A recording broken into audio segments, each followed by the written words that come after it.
안녕하십니까. 오늘 한국윤리경영학회와 사물회계법인이 공동으로 디지털 시대의 부정적발과 위기관리를 주제로 온라인 세미나를 개최하게 되었습니다. 저는 사회를 맡은 사물회계법인 이재혁 파트너입니다. 코로나로 인한 어려운 환경 속에서도 많은 분들이 지금 유튜브로 참석해 주신 점 감사드립니다. 오늘 세미나는 디지털 전환기의 경영 패러다임 변화에 맞추어 기업의 부정적발 프로세스와 위기관리 방식이 어떻게 변화하고 있는지에 대해서 이 분야에서 가장 많은 연구를 해오신 전문가분들을 모시고 또 기업 현장에서 실무 적용을 위해 고민하고 노력하고 계시는 여러 분들을 모시고 진행하게 되었습니다. 오늘 세미나 진행에 앞서서 먼저 한국윤리경영학회 회장님이신 이호영 연세대학교 교수님의 인사말이 있겠습니다.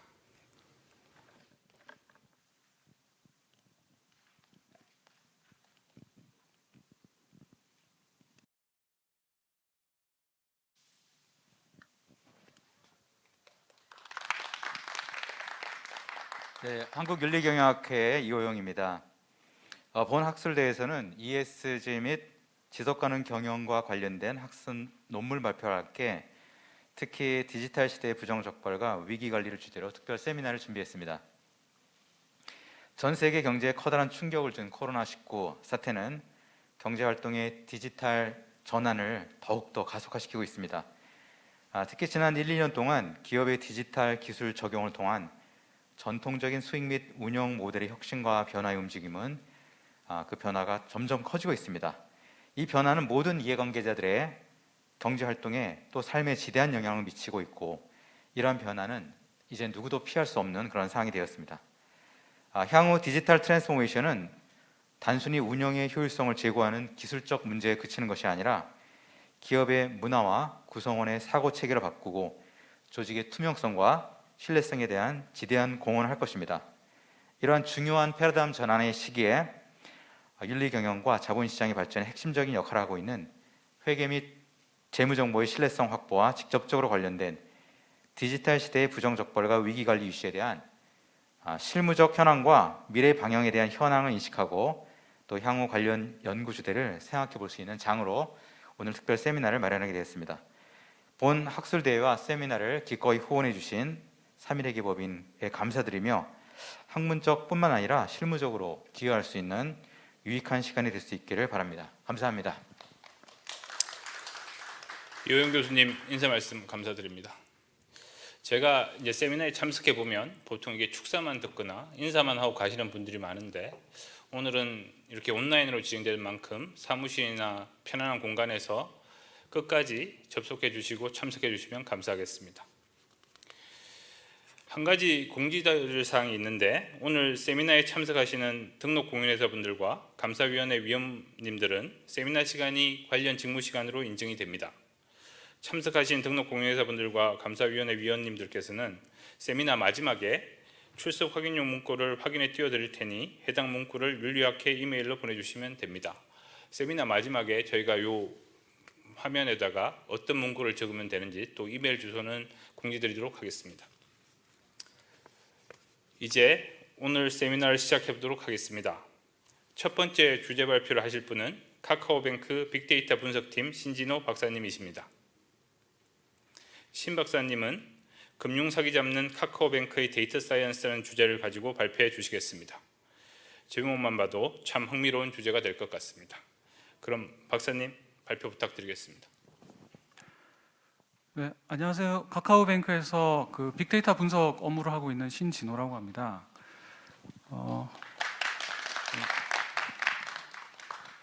이제 오늘 저희 카카오뱅크에서 그 금융사기를 탐지하는 그 머신러닝 모형을 어떤 고민을 하면서 만들었는지에 대해서 좀 간략하게 소개를 해드리려고 하는데요. 이제 아마 이제 발표가 끝날 때쯤 되면 왜 그 일반 전통적인 통계 모형이 아니라 머신러닝이라는 기법을 사용해서 금융사기를 탐지하려는 노력을 했는지 이해하시게 되실 것이라고 생각이 들고요. 분량이 많은 만큼 제가 이제 좀 직관적인 설명을 위주로 좀 빨리 진행을 해보도록 하겠습니다. 먼저 오늘 말씀드릴 내용은 먼저 카카오뱅크에서 데이터 사이언스를 어떻게 하고 있는지를 말씀드리고, 금융사기와 FDS, 프로드 디텍션 시스템과의 관계를 말씀드리고, 카카오뱅크가 어떻게 접근해서 모형을 개발했는지를 말씀드리고, 기타 데이터 사이언스 과제들을 간략하게 설명을 드리고자 합니다. 카카오뱅크를 먼저 좀 간략히 설명을 드리면, 이게 좀 그 옛날 데이터긴 한데 지금 2021년 3월 말 기준으로 카카오뱅크를 이용하고 계시는 국민이 대략 1,500만 명 정도 됩니다. 그래서 이제 저희들이 2017년 7월 말에 영업을 개시한 이후로 한 4년 동안에 이제 거의 국민들에게 굉장히 친숙한 그 어플리케이션으로 자리 잡은 상태이고요. 카카오뱅크에서 이제 그렇게 많은 국민들이 사용하는 이 데이터를 가지고 내부에서 사용되어 있는 모바일 뱅킹 어플리케이션에 축적된 데이터와 또 카카오뱅크에서 고객센터의 챗봇을 통해서 남기는 이런 데이터를 내부적으로 많이 활용해서 분석을 하고 있고요. 그 외에도 카카오 계열사 중에서 고객의 동의를 받아서 카카오 모빌리티나 카카오 그 선물하기 데이터 이런 것들을 이용해 가지고 대출 심사 때 고객의 동의하에 활용을 하고 있습니다. 그리고 저희 카카오뱅크에서 하고 있는 데이터 사이언스의 주된 업무의 방향성은 저렇게 축적되어 있는 데이터로부터 인사이트를 찾거나 또 기계학습이나 딥러닝 같은 개발 기반의 모형을 만들어서 여러 가지 그 이상거래 탐지 등의 예측에 사용하고 있습니다. 이 금융사기 분야는 사실은 이 온라인 거래가 많아지면 많아질수록 이제 그런 피해 금액이 이제 기하급수적으로 증가를 하고 있고요. 그래서 이제 이런 그 어떤 거래가 금융사기인지 아닌지 판단하는 게 굉장히 중요하게 되고 있는데 실제로 이렇게 보이스피싱을 기반으로 이루어지는 금융사기의 예를 한번 들어보면은 최근 들어 이제 굉장히 복잡한 형태로 많이 나타나고 있습니다. 예를 들면은 해외에서 결제가 됐다는 문자를 보낸 다음에 금감원이나 경찰을 사칭한 전화를 하고 고객과 통화하면서 원격제와 앱 설치를 유도한 다음에 고객으로부터 대출을 받게 해서 돈을 인출하거나 또 고객의 예금 계좌로부터 인출하는 방식을 쓰게 됩니다. 근데 사실은 이 하나하나가 예전에는 다 전통적인 하나하나의 단독적인 그 금융사기 방법인데 이것들이 이제 다 융합된 형태로 굉장히 복잡하게 지금 사기 형태가 나타나고 있고요. 저런 복잡한 사기 형태를 적발하기 위해서 저희들이 이제 어떤 식으로 구동되는 그 시스템을 사용하고 있는지 한번 말씀을 드리겠습니다. 먼저 기본적으로 사기를 적발하기 위해서는 실시간으로 탐지가 다 돼야 되는데요. 이제 앱에 원격 조정에 대한 시도가 들어온다. 그 카카오뱅크 앱에 대해서 원격 조정에 대한 시도가 들어오거나 또는 예를 들면 상당히 오랜 기간 거래가 없던 계좌에 굉장히 큰 금액이 이체돼서 들어오는 그런 패턴이 실시간으로 탐지가 됐을 때 관련된 데이터들을 쭉 수집하게 됩니다. 예를 들면은 앱 원격 조정이 일어났다면은 기기의 정보나 앱의 실행 내역 정보, 그다음 악성 앱 설치 여부를 파악하게 되고 거래가 없던 계좌에 굉장히 큰 금액이 이체됐다면 그 거래에 대한 내역과 그 계좌로부터 과거에 일어났던 거래 내역들에 대한 정보를 쭉 찾아오게 됩니다. 그래서 사기 탐지 모형에 보내면 실시간으로 사기 탐지 모형이 거래 중지냐 거래 승인이냐를 판단하게 되고 이 판단 결과를 가지고 사람이 이제 실제로 거래를 중지시키거나 계속 거래를 진행시키도록 결정을 해주게 됩니다. 이러한 역할을 하는 사기 탐지 모형을 구체적으로 어떻게 만들게 됐는지 먼저 이제 말씀을 좀 드리겠습니다. 먼저 말씀드릴 부분은 저희가 이제 크게 전자금융 분야의 FDS, 전자금융 분야라고 하면은 이제 전자적 기기, 즉 뭐 온라인, 앱, 인터넷, ATM 이런 걸로 이루어지는 금융 거래인데 이런 금융 거래에 대한 프로드 디텍션 시스템이 있을 수 있고 또 저희 은행 같은 경우에 이제 체크카드도 있습니다. 체크카드에 대한 프로드 디텍션 시스템이 있는데 예를 들면 체크카드 같으면 나의 체크카드를 제가 해외에서 한 번도 써본 적이 없는데 갑자기 굉장히 밤늦은 시간에 거액을 뭐 외국에서 쓴다거나 이런 거래가 있을 때 이상 거래로 거래를 중지시키는 그런 식으로 구동이 되는데 저희는 이제 KB 국민카드에 체크카드 시스템을 외주를 주기 때문에 그 체크카드에 대한 FDS는 국민카드에 탑재가 돼 있고 카카오뱅크 내부에서 전자금융 매체를 이용한 금융거래에 대한 사기 탐지 시스템은 저희가 자체적으로 개발해서 운용을 하고 있습니다. 이제 카카오뱅크에서는 사실 2017년에 오픈할 때 이제 자체적으로 개발한 FDS 시스템을 탑재했는데, 그 이유가 이제 카카오뱅크는 기존에 없었던 인터넷 은행이라는 특징을 갖고 있었고, 또 카카오뱅크만의 좀 특징적인 상품들이 좀 있었습니다. 뭐 비상금 통장이니 뭐 이런 것들이 있었고, 또 고객이 이제 젊은 층 위주로 굉장히 활동적이었기 때문에 기존에 활용됐던 룰 기반의 FDS를 쓰기에는 좀 이런 은행의 특성에 맞지 않다, 그런 얘기가 있어서 저희가 자체적으로 좀 빠르고 정확하게 신종 사기에 대응하고자 이제 규칙 기반 모형과 기계학습 모형을 합성해서 이제 처음에 출시를 했고, 지금은 이제 머신러닝 모형으로 대체해 가지고 FDS 시스템을 운영하고 있습니다. 이제 기계학습 머신러닝이라는 것을 활용을 한다는 것은 결국에는 이제 기본적으로 지도학습이냐 비지도학습이냐로 나뉘게 되는데, 지도학습이라는 것은 사람이 어떤 거래들이 정상이냐 사기 거래냐라는 것을 판정을 해주고 그 데이터를 가지고 학습을 시키는 그런 걸 말하는 것이고, 비지도학습은 거래에 대해서 사기냐 아니냐에 대해서 사람이 판단해 주는 게 아니고 기계가 스스로 학습하면서 이 거래는 좀 이상하다, 이 거래는 평범하다, 이렇게 스스로 학습해 나가는 과정입니다. 그래서 이제 지도학습이 더 개발이 쉽기 때문에 이제 저희들도 지도학습 위주로 모형을 개발하게 되고, 지도학습 위주로 저희가 사기 탐지 모형을 개발하다 보니까 현실적으로 직면한 가장 큰 허들이 하나는 이제 극단적인 데이터 불균형 문제와 시계열 이벤트 데이터, 즉 어떤 거래가 이루어지려면 이 고객이 저희 앱에 로그인을 하고 그다음에 이제 뭐 자기 관심 분야의 어플리케이션을 쭉쭉쭉 연결시킨 다음에 이체까지 가게 되는 그런 시계열적인 행동을 통해서 이제 이체가 이루어지게 되기 때문에, 그런 시계열 이벤트를 어떻게 데이터로 가공해서 변수화시킬 수 있을 것이냐, 이런 부분들에 대한 고민이 좀 있었습니다. 그래서 먼저 극단적인 데이터 불균형 문제에 대해서 말씀을 드리면, 저희들이 이체 거래를 다 실시간으로 모니터링을 하고 있기 때문에 이체 거래 중에서 거의 대부분이 다 정상 거래입니다. 수많은 이체 거래가 일어나고 있고 거의 대부분이 정상이고, 상대적으로 사기 거래 비중이 굉장히 작기 때문에 이런 극단적인 데이터 불균형 문제가 있을 때 학습이 굉장히 하기 어려운 환경이기 때문에 이걸 어떻게 처리할 것이냐, 이런 문제가 있고, 또 이제 시계열로 일어나는 이런 데이터들을 다 어떻게 보면 고객들의 행동들인데 이 행동들을 어떻게 모형에 변수화 시킬 것이냐, 그런 부분들이 이제 조금 어려운 문제이기 때문에 그 두 가지 문제 위주로 간략하게 설명을 드리겠습니다. 먼저 정상과 사기가 굉장히 극단적으로 사기가 적다면, 저희들이 뭐 딥뉴럴넷 같은 알고리즘으로 학습을 시켰을 때 사기를 거의 예측을 못하게 됩니다. 그래서 저희들이 이제 정상 거래는 언더 샘플링을 해주고 사기 거래는 오버 샘플링을 해서 인위적으로 개발 데이터에서 사기건의 비중을 높인 다음에 학습을 시키는 방식을 적용을 했고요.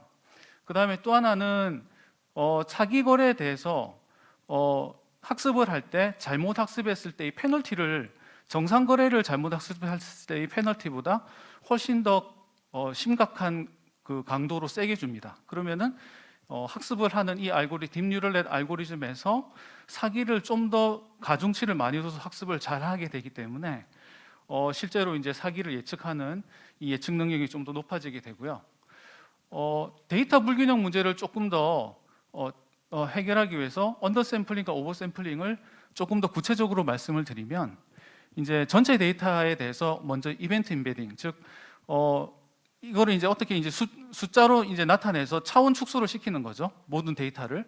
그 다음에 이제 사기들이 몰려 있는 영역을 중심으로 샘플링을 먼저 한 다음에 그 다음에 다시 사기건에 대한 확률 분포를 이용해 가지고 오버 샘플링을 해줍니다. 그러니까 사기건을 그대로 복제해서 사기건의 비중을 높이는 게 아니고 사기건에 대해서 확률을 좀 넣어가지고, 예를 들면 첫 번째 사기건은 나이가 38세인데 그 나이의 분포를 이용해서 다음에 이제 사기를 복제할 때는 뭐 39세를 넣어준다던가 이런 식으로 이제 그런 베리에이션을 좀 줘서 그 다음에 이제 저희들이 이제 학습을 시키게 되는 이런 과정을 거쳤고요. 그 다음에 이제 이벤트 데이터에 대해서도 고객의 앱 활동을 이제 패스트 텍스트라는 기법을 이용해서 먼저 이제 이렇게 인베딩을 해줍니다. 즉 다시 말하면 여러 가지 행동들을 알고리즘을 통해서 수치화된 벡터로 나타내 준 다음에 그걸 이제 변수로 집어넣는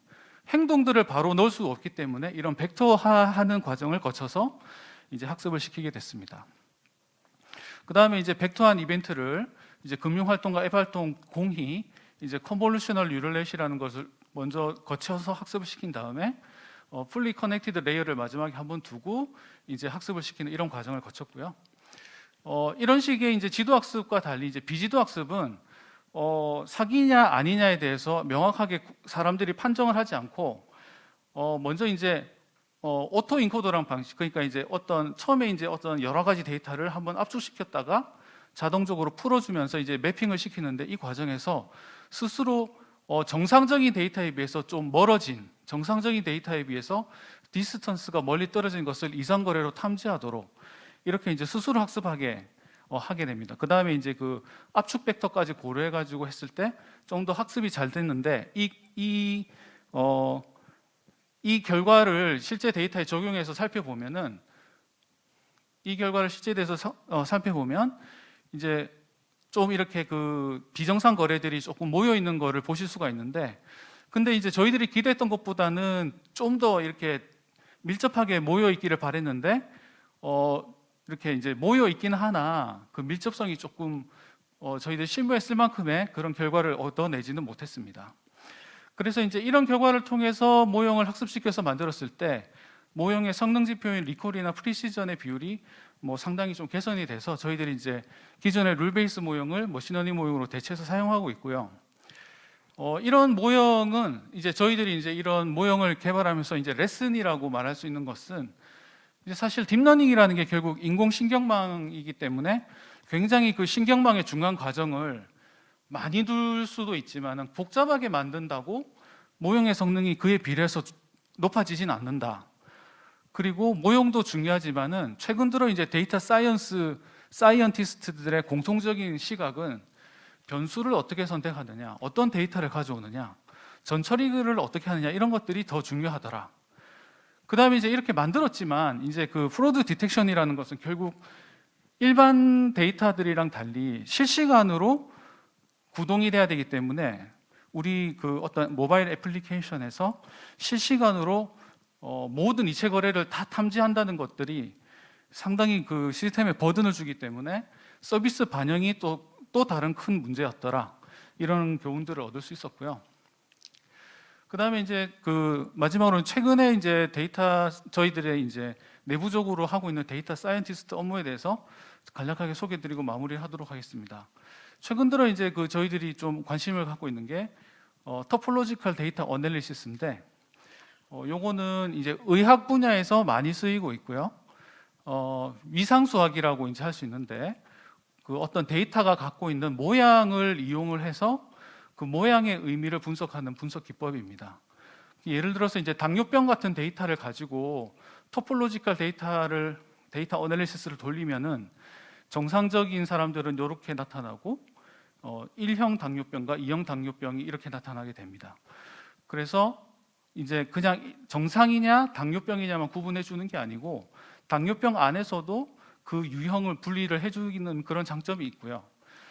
그 작동 원리를 손 모양에 비춰서 한번 말씀을 드려보면, 이 손 모양에 굉장히 많은 그 점들을 갖고 있을 텐데, 이 점들에 대해서 점들의 위치, 예를 들면 손바닥에 가까우냐, 손가락 끝에 가까우냐에 따라서 이 점들의 위치를 가지고 토폴로지컬 데이터 어널리시스를 돌리면 이런 모양으로 구분이 가능하게 되죠.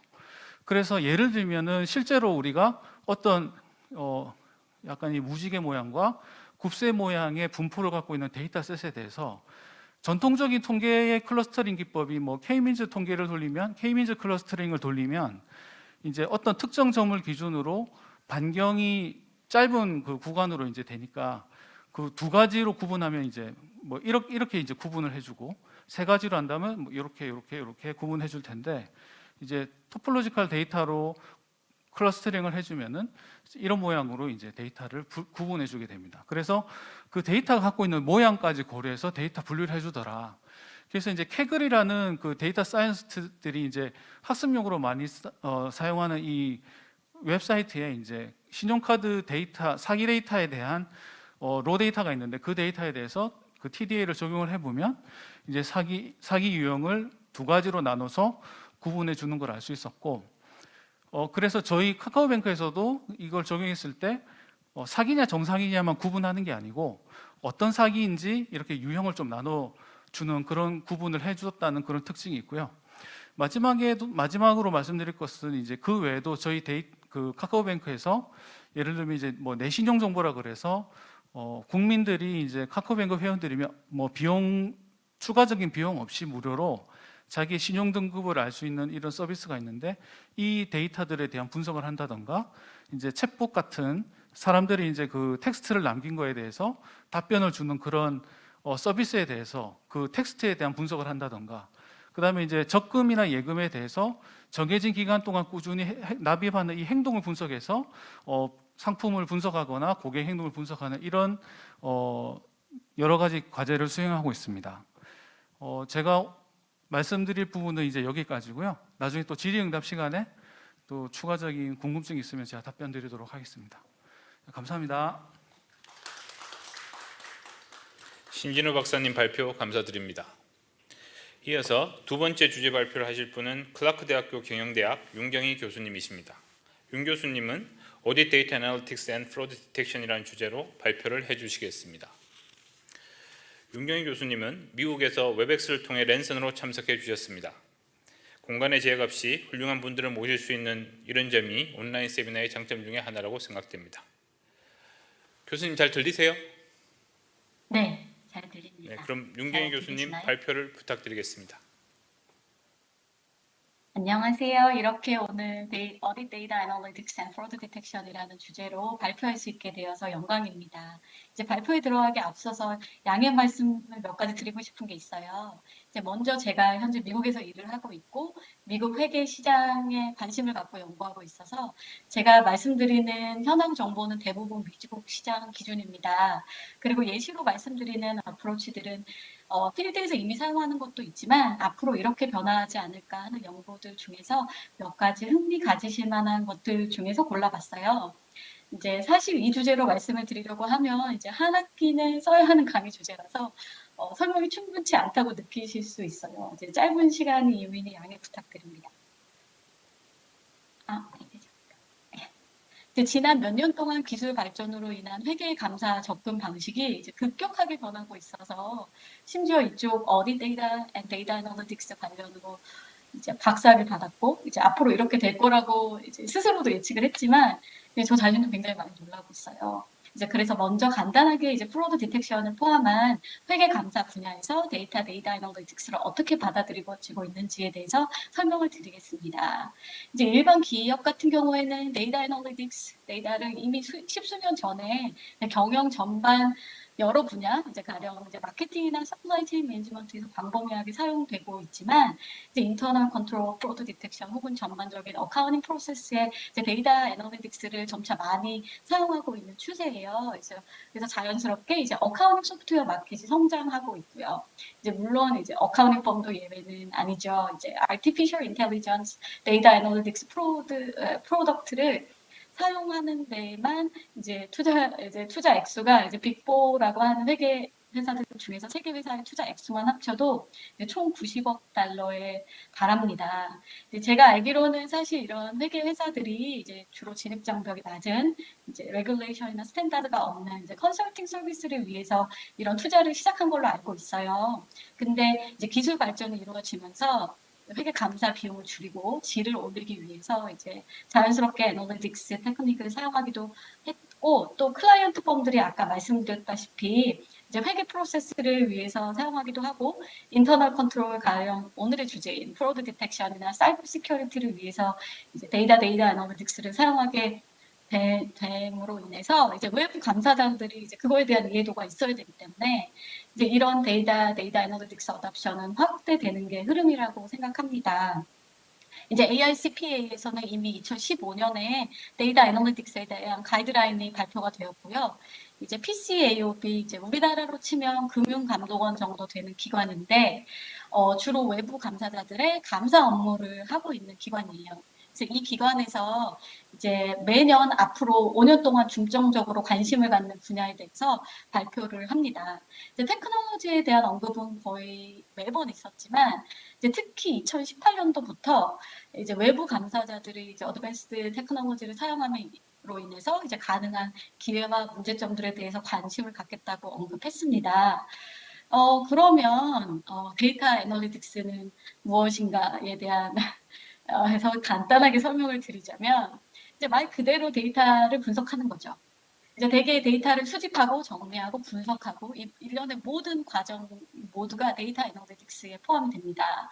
그렇다면 뭐 간단하게 계산기를 사용하셔도 뭐 엑셀을 사용하셔도 데이터 애널리틱스라고 할 수 있겠죠.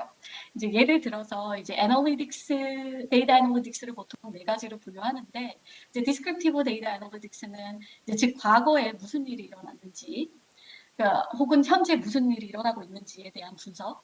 이제 다이그노스틱 애널리틱스는 그래 과거에 무슨 일이 일어났다면 그 일이 왜 일어났는지에 대한 대답에 관한 분석. 이제 프레딕티브 애널리틱스는 이제 미래에 무슨 일이 일어날지에 대한 예측. 프리스크립티브 애널리틱스는 이제 미래에 무슨 일이 일어난다면 이제 과연 우리는 무엇을 해야 될지 이제 가장 높은 수준의 애널리틱스라고 할 수 있죠. 이제 보시면 아시겠지만 뭐 워낙 많은 분들께서 디스크립티브 애널리틱스, 다이그노스틱 애널리틱스는 굉장히 친숙하실 거라고 생각을 하고요. 이제 최근에 이제 데이터 애널리틱스, 빅데이터 애널리틱스, 머신 러닝, 뭐 아티피셜 인텔리전스, 뭐 딥러닝 뭐 이런 것들이 크게 강조된 이유에 대해서 생각해 보자면 뭐 알고리즘 자체도 발전하고 있고 뭐 컴퓨팅 파워나 뭐 스토리지도 점점 좋아지고 커지고 있고요.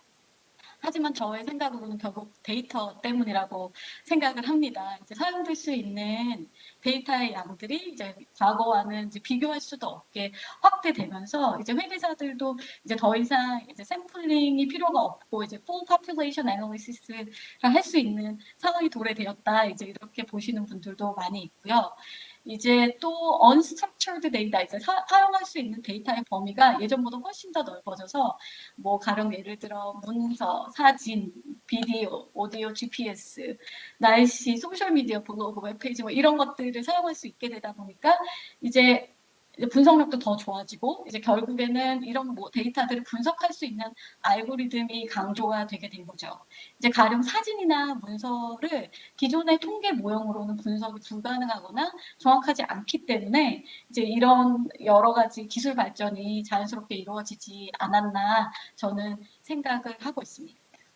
근데 이제 제가 간단하게 예시를 준비해 봤는데요. 이제 많은 회사들이 비즈니스 프로세스 전반을 이제 컴퓨터로 기록을 하게 되면서 이제 가령 ERP와 같은 시스템을 많이 사용을 하게 되면서 이벤트 로그 데이터가 생성이 되게 됐죠. 이제 이벤트 로그는 이제 컴퓨터 시스템 안에서 일어나는 이제 모든 액티비티를 시간 순서대로 나열한 데이터예요. 이제 이 데이터 안에는 특히 누가 무엇을 언제 했는지에 대한 내용이 기록이 되어 있어요. 그래서 이 기록을 가지고 이제 인터널 컨트롤이나 이제 suspicious behavior에 대한 문제들을 알아낼 수가 있는 거죠.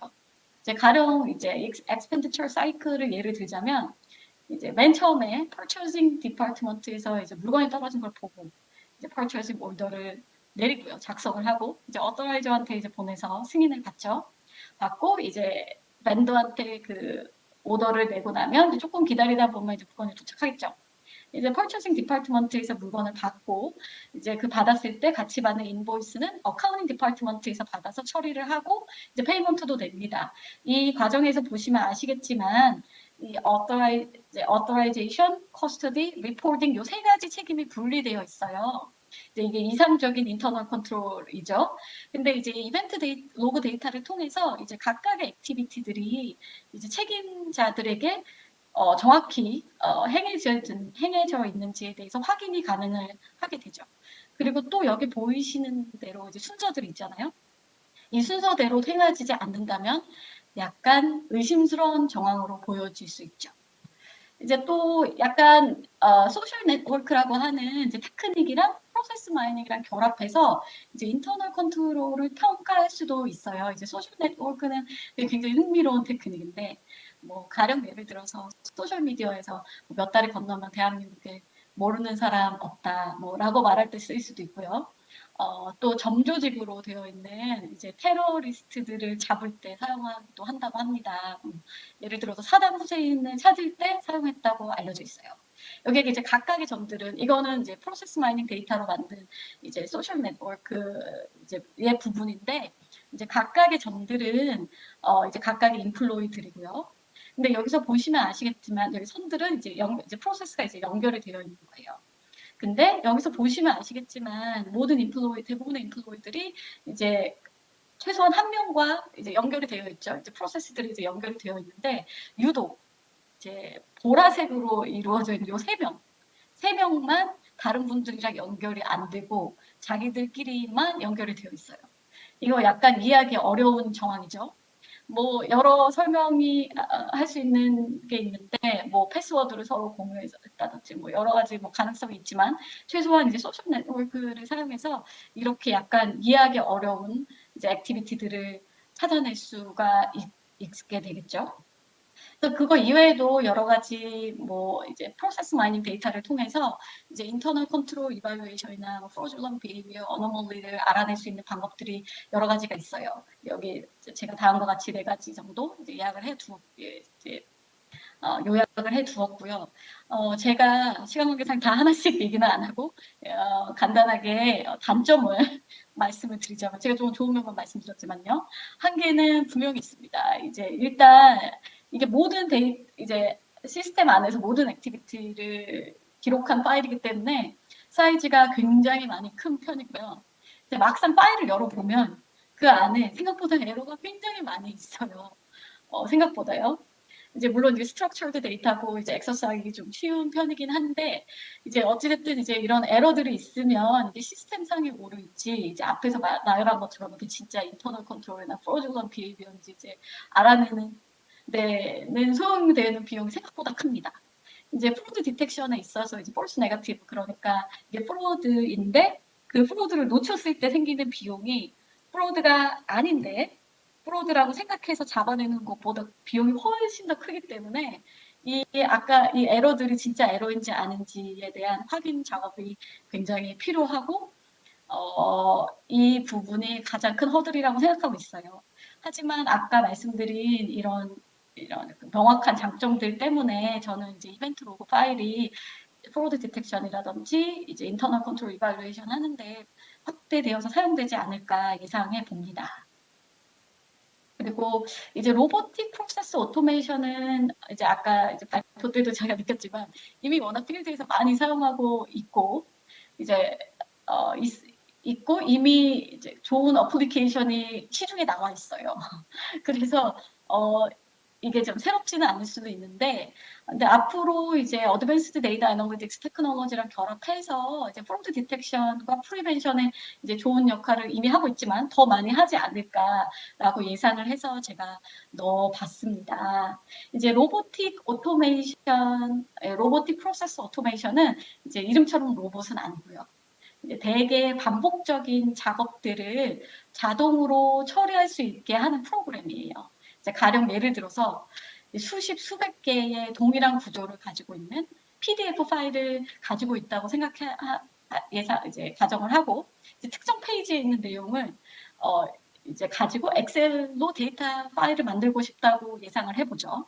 그렇게 되면 그 모든 PDF 파일들을 일일이 다 읽어야 되고 그 페이지에 가서 그 내용을 긁고 복사해서 붙여야 된단 말이죠, 엑셀에. 이 일련의 반복적인 과정들을 이제 자동으로 해줄 수 있게 되는 프로그램입니다. 이제 로보틱 프로세스 오토메이션 소프트웨어로는 이제 UiPath가 이제 굉장히 많이 쓰이는 어플리케이션에 그런 뭐 오토메이션 애니웨어 뭐 이런 거 있다고 하네요.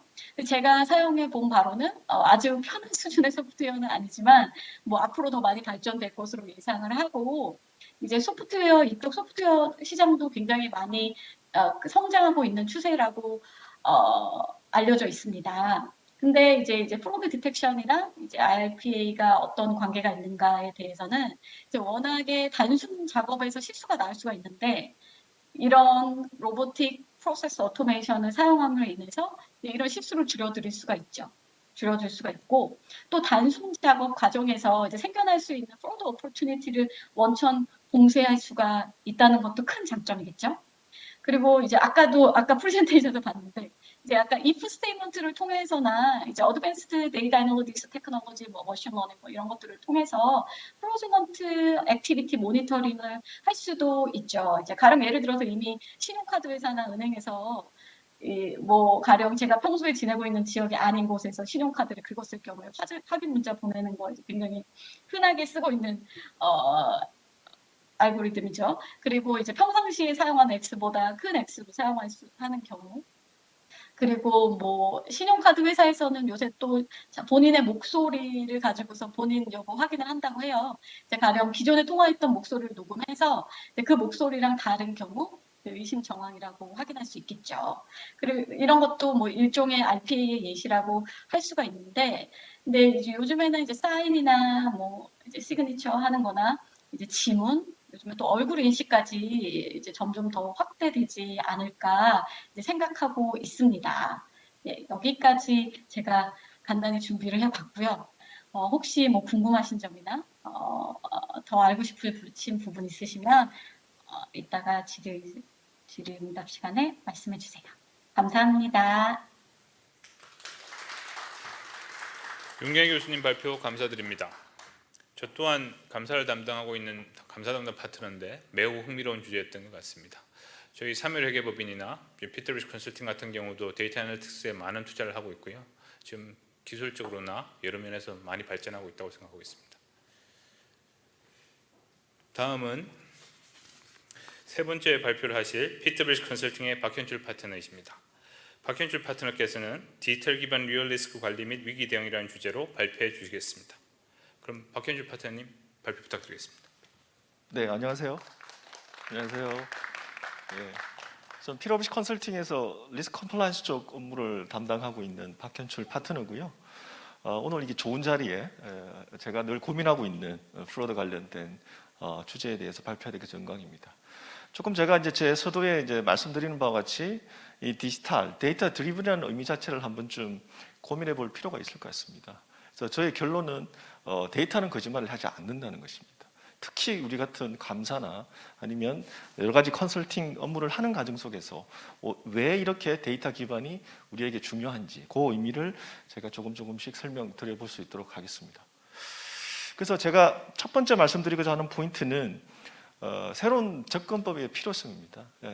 이러한 것들이 다양한 기술의 발달, 서두에 말씀드렸던 여러 우리 스피커분이 말씀하시는 여러 기법들 역시도 굉장히 발달되어 있기 때문에 충분히 우리 현실 속에 적용한다면 가능할 것 같고요. 두 번째는 리얼 리스크라는 표현을 썼습니다. 실제 우리가 알고 있는 프로세스상에서 우리가 인지하고 있는 회사의 컬처상에서 매뉴얼상에서 인지하는 부분하고 실질적으로 저희가 감사 또는 진단 업무를 하다 보면 상당히 다른 우리의 퍼셉션과 상당히 다른 것들을 나타내게 됩니다. 이제 그 부분들에 대해서 말씀드리고 구체적인 한 실제 SLP를 쓰고 있는 회사의 프로드 사례도 제가 좀 말씀을 드리도록 하겠습니다.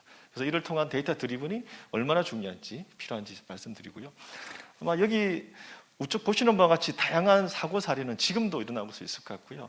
잘 아시겠지만 이 프로드라고 하는 것들은 어떤 빙산의 일각 이론이 존재하고 있습니다. 어쩌면 저희가 발견하고 있는 프로드는 전체 프로드의 5% 정도밖에 되지 않을 것 같고요. 어쩌면 지금도 일어나는 거죠. 그러다 보니까 ACF나 여러 협회에서는 그 전체 매출 또는 수익의 5%가 지금 현재 프로드다라고 가정을 하고 있습니다. 그럼 왜 이렇게 이러한 것들이 여전히 2000년대부터 지금도 어쩌면 계속 발생할 거고 발생하고 있느냐를 생각해 보면요. 저희의 결론은 일반적인 운영과 내부 통제 상황과는 상당히 다릅니다. 프로드는 반드시 인텐션이 있는 거고 사전에 공모된, 계획된 어떤 스토리가 있다는 겁니다. 그러면 프로드를 디텍션하는 저희 입장에서는 그러한 유형들이 뭐가 있고 그러한 요인들이 뭔지 그게 꼭 데이터 관점도 있지만 사람의 관점, 비헤이비어에 대한 관점, 다양한 관점을 충분히 이제 고려를 해야 될 것 같고요. 또한 이러한 것들이 비단 재무나 회계나 특정 부서의 업무일 것 같지만 실제로 저희가 해보면 상당히 많은 영역, 심지어 R&D 제조 쪽에서도 프로드가 상존하는 상황이 있습니다. 그래서 그런 부분에 대한 우리의 인식 전환이 필요할 것으로 판단됩니다. 그래서 저희가 좀 생각하는 포인트는 이러한 여러 가지의 저희 입장에서는 이제 방패라고 본다면 상당히 많은 어떤 프로들런트한 비헤이비어를 하실 분들 그런 분들은 많은 고민을 하고 있을 것 같습니다. 그럼에도 불구하고 우리 기업 입장을 생각해 보면 성장이라고 하는 어떤 숙명과 더불어서 규모가 커지고 거래는 상당히 많아지고 조직은 더욱더 복잡해지면서 이러한 것들이 보이지 않는다는 겁니다. 특히 글로벌 오퍼레이션이 큰 기업들은 이러한 고민이 클 것 같고요. 하지만 우리 경영진 입장에서는 그러한 것들을 막아야 되는 어떤 통제와 제도에 대해서도 규제에 대해서도 막아야 되는 속성이 있는데요. 몇 가지 이제 저희는 질문을 드리고 싶은 겁니다. 과연 그러한 속에서 우리는 관리성의 컴포트를 충분히 얻고 있는지, 유사 업종에 동종 업종에 사고가 났다고 하는데 우리는 괜찮은 건지, 더불어서 이러한 영향도가 그 회사 평판, 특히 B2C 기업에는 엄청난 임팩트를 줄 텐데 과연 괜찮을까라는 부분이 있을 것 같고요. 또한 여러 리스크나 통제 관련 부서에서 많은 보고가 있는데 실질적인 큰 이슈는 보이지 않는 것 같다라는 거죠. 그래서 사실 우리는 그럼 무엇을 해야 되는 부분에 대해서 결론은 형식 수동적 제도 보완보다는 실제 현상을 낱낱이 쳐다보는 데이터나 디지털 드리븐에 대한 솔루션이 필요하다라고 말씀을 드리고요. 그래서 여러분 보시는 바와 같이 우측에 있는 저런 각 기법에 더해서 뭔가 블라인드 스팟, 아까도 얘기했지만 우리가 생각하는 프로드는 수백만 트랜잭션 중에 거의 한 건, 두 건일 겁니다. 그러한 것들을 우리가 어떻게 찾아야 되기 때문에 사실 노멀한 것이 아니라 여러 가지 어노멀리적인 기법들을 차용하고 거기에 머신러닝과 여러 알고리즘들을 차용하는 것입니다. 더불어서 이러한 것들을 어떤 샘플 기반이 아닌 시스템으로부터 전수 데이터를 통해서 전체적인 어떤 통계, 시저널리티 전체를 분석할 수 있다면 훨씬 더 어떤 결점 없는 감사나 진단이 될 것 같고요. 그래서 이러한 사항을 위해서 저희 3일 PwC는 이 DRS라고 하는 나름의 프레임과 원칙을 제시하고 있습니다. 이 DRS는 디지털 베이스드의 리얼 리스크 스캐너라는 부분이고요. 여러분 보시는 바와 같이 다소 우리가 기존의 전통적인 어떤 단편적인 사일러적인 어프로치나 일부 매뉴얼 증빙의 에비던스에 근거한 또는 특정한 샘플 위주, 특정 기간 위주에서 오히려 오른쪽에 있는 전사 통합적인 인터그레이트된, 그래서 전체 프로세스의 처음부터 끝까지 구매가 일어난다고 한다면 구매의 최초 요청, 벤더 관리부터 마지막 페이먼트 지급까지를 전체적으로 논할 수 있다면 종종 부정은 나누어 둠으로써 보이지 않는 것들을 전체를 결합함으로써 성공적인 부정이 우리 눈에 보이게 될 수도 있다는 겁니다. 그래서 그러한 내용들에 대한 기반이고요. 두 번째는 이러한 것들을 다양한 분석의 툴, 아까 말씀드렸던 여러 가지의 툴들을 활용해야 될 것 같고요. 그러한 것들이 결국 우리 전체 모집단에 적용한다면 상당히 의미 있는, 우리가 피상적으로 알고 우리가 그럴 거라고 생각했던 그런 부분과 굉장히 괴리가 있는 현실적인 저희 아웃풋을 보여줄 것 같습니다. 더불어서 저희가 생각하는 또 하나의 방법은 과거에 일어났던 어떤 프로드에 대한 디텍션도 있지만 여러 가지 기법 중에서 오히려 어떻게 발생할까라는 어떤 프레딕션, 또 심지어 이 부분들을 치료까지 하는 프레스크립트까지 굉장히 많이 발달되고 있을 것 같습니다. 그래서 이러한 어떤 핵심적인 업무에 대해서 사례를 한번 말씀드리면요, 이 회사는 실제 ERP를 쓰고 있는 어떤 글로벌 회사였습니다. 가만히 생각해 보면 제가 여기에 포인트가 있다 하더라도 100개를 주고 샀으면 반드시 100개가 입고되고 100개만큼이 AP 지급 처리가 돼야 되겠죠.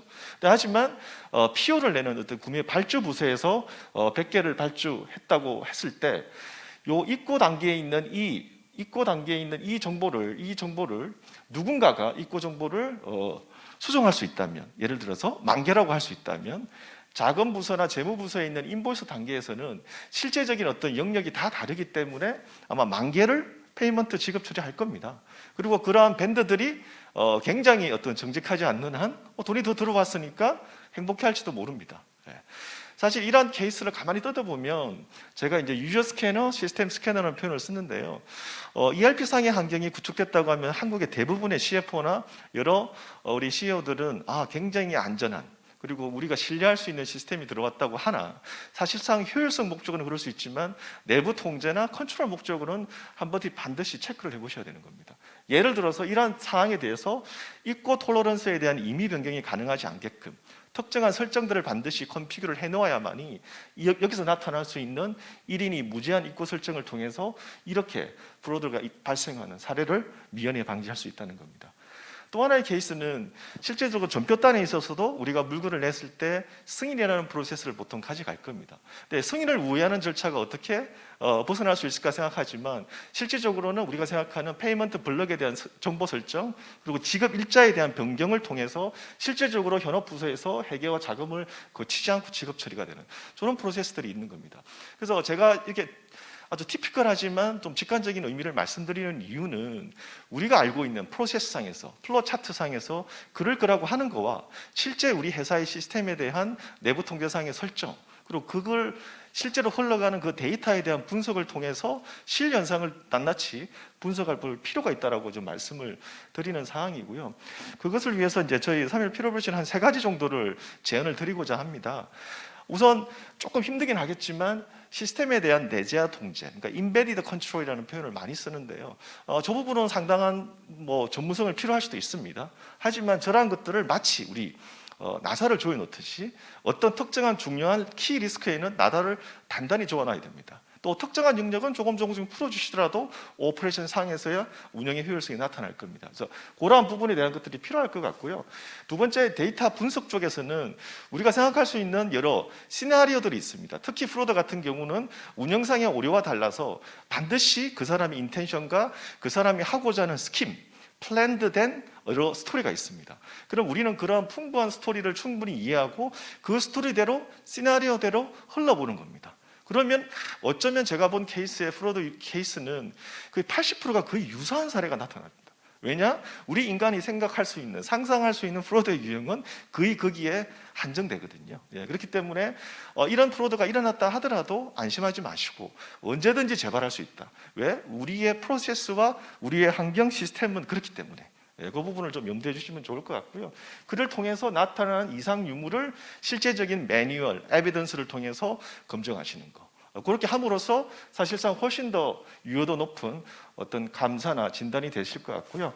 여기 보시는 바와 같이 여러 접근 제한부터 군한, 리미트, ED 체크, 블로킹 여러 가지 통제 활동들이 있으니까요. 이러한 내용들을 조금 숙지하셔서 우리 시스템상에서는 중요한 부분이 누락되지 않게끔 바라볼 필요가 있을 것 같고 실제 분석 대상에 따라서 다양한 변수 처리, 어떤 걸 쳐다볼 거에 대한 여러 내용들도 최근 경향은 트랜잭션뿐만 아니라 그 사람에 대한 비헤이비어, 그 사람에 대한 여러 가지 피어 그룹 간의 비교 이런 것들이 사실 저희 PwC도 여러 어노멀리, 머신러닝의 알고리즘 기반으로 하다 보면 굉장히 확연히 어떤 특정한 그룹들, 어노말리한 군들이 나타나게 되고 그 군들을 좀 주민해서 유심히 살펴보다 보면 상당히 많이 프로드 케이스를 적출할 수 있는 그런 사례가 연관되기 때문에 이 부분에 대한 분석도 필요할 것 같고요.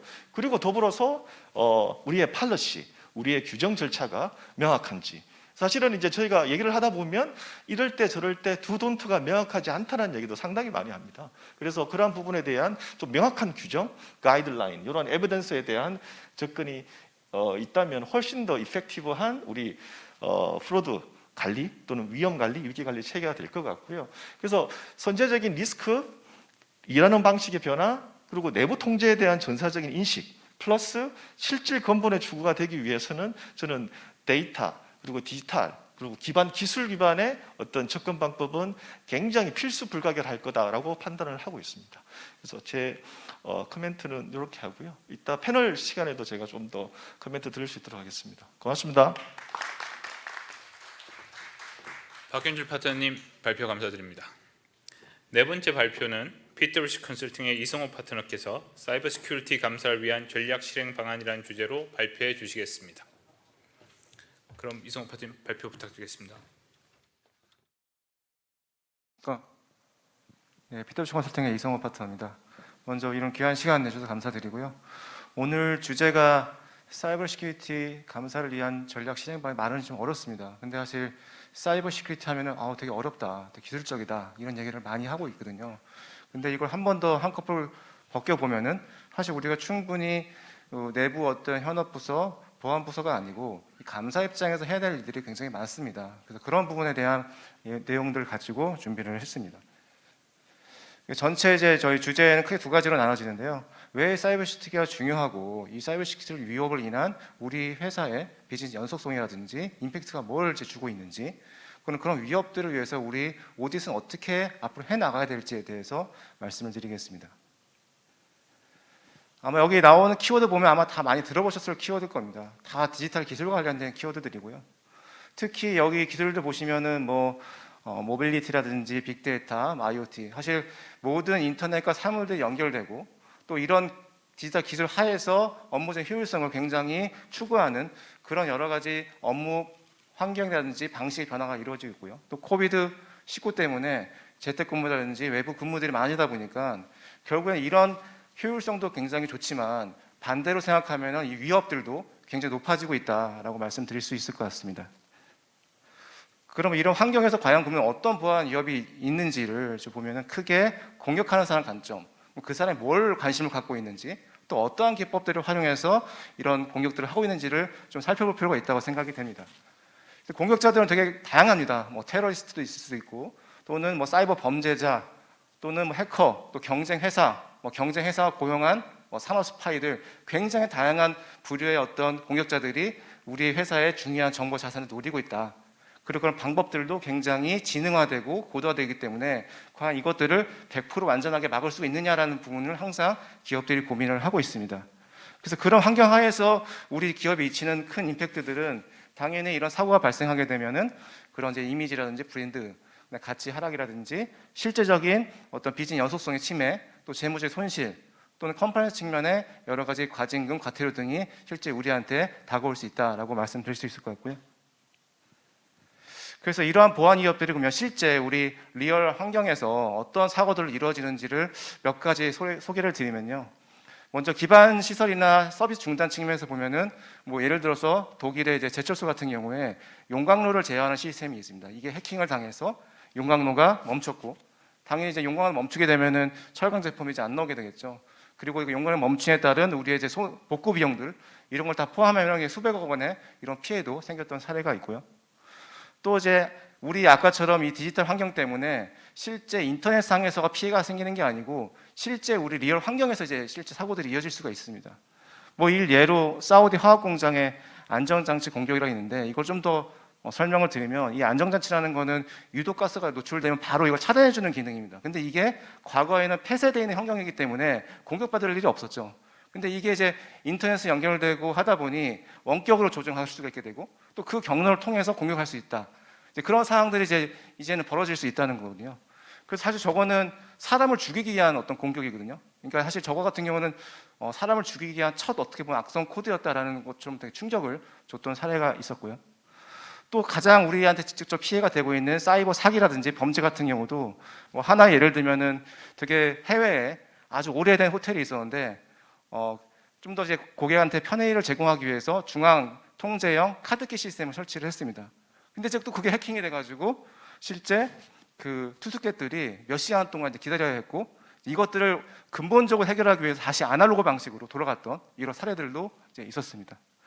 그 외에도 다양한 핵심 기술 유출들, 개인정보 유출들이 계속적으로 이제 발생하고 있고, 이런 사고들에 대해서 이제는 해당 전문성 있는 부서 말고도 오디트 입장에서도 충분히 앞으로 봐야 될 영역이다라고 말씀드릴 수 있을 것 같습니다. 그러면 이러한 사이버 시큐리티 리스크를 어떠한 어떤 거버넌스 하에서 가져가야 될지에 대해서 글로벌 트렌드를 좀 말씀을 드리면, 당연히 1차적으로 이런 현업들이 이런 비즈니스 IT적인 측면에서 보안에 대한 어떤 문제들을 바로 직면할 거고, 그거를 이제 준수하고 조치하는 이런 활동들을 하게 되고요. 그 다음에 2차 방어선에 있는 이제 리스크라든지 사이버 시큐리티 관련된 부서들이 이러한 보안 정책과 체계를 당연히 만들고 운영을 할 겁니다. 그럼 결국 이제 우리가 오디트에서 하는 역할은 뭐냐? 이런 1차 방어선, 그다음 2차 방어선에 있는 이러한 전반적인 보안 관리 체계가 잘 설계되어 있는지, 운영되고 있는지를 충분히 객관적인 측면에서 이제 바라봐야 된다라는 게 주요한 핵심 요소라고 볼 수 있을 것 같습니다. 그래서 과거에 전통적으로 우리가 이제 감사하는 입장에서 봤을 때는 기존의 이제 거버넌스 보더라도 이거는 되게 전문 영역이니까 보안부서에서 알아서 하세요. 또는 굉장히 이제 규정에 한해서만 위반자들을 본다든지, 그리고 이제 컴플라이언스 위주로만 뭔가 우리가 접근하는 이런 여러 가지 제한적인 그런 보안 감성 활동을 했다면은 향후에 이제 변화되거나 앞으로 변화되고 있는 이런 체계를 보게 되면은 이제는 이 보안에 대한 주제가 CEO라든지 감사위원회 이런 데서 다뤄질 아젠다다. 그 이미 이제 글로벌 회사들은 거기서 이제 많은 이런 주제들이 다뤄지고 있다라고 말씀드릴 수 있을 것 같습니다.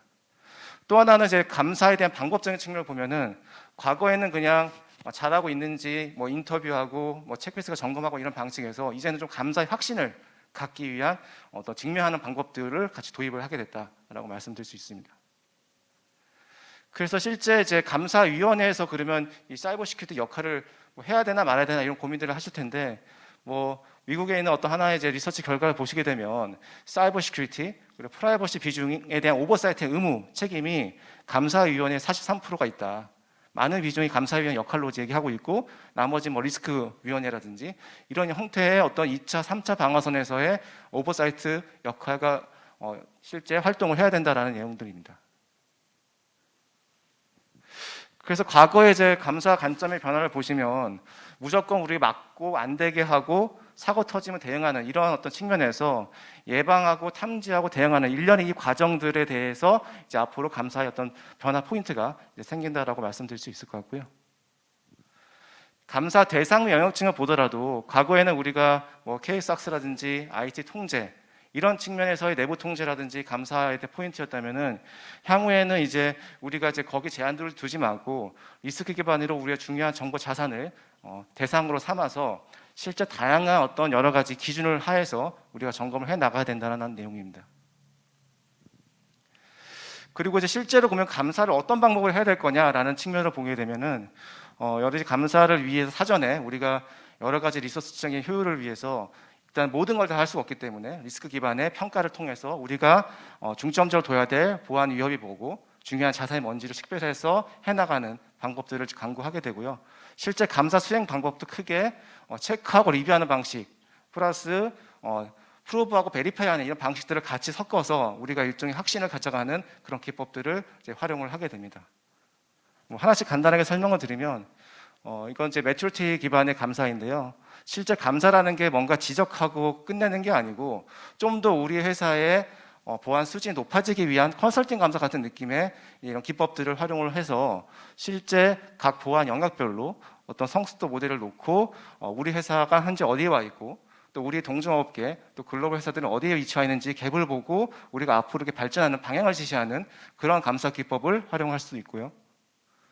또는 이제 정보 흐름 기법을 굉장히 디테일하게 저희가 바라보는 관점도 있습니다. 우리가 중요한 어떤 영업 비밀 또는 개인정보 같은 경우에는 이게 어떻게 수집되고 그 다음에 생산되고 저장되고 마지막에 파기까지 이런 일련의 프로세스를 하나하나 살펴보면서 우리의 정보들이 어떻게 혹시 외부로 빠져나가는 게 없는지 또는 뭔가 내부 통제적으로 잘 갖춰지지 않는지 이런 부분들을 살펴보는 이런 체계들도 같이 바라볼 수 있습니다.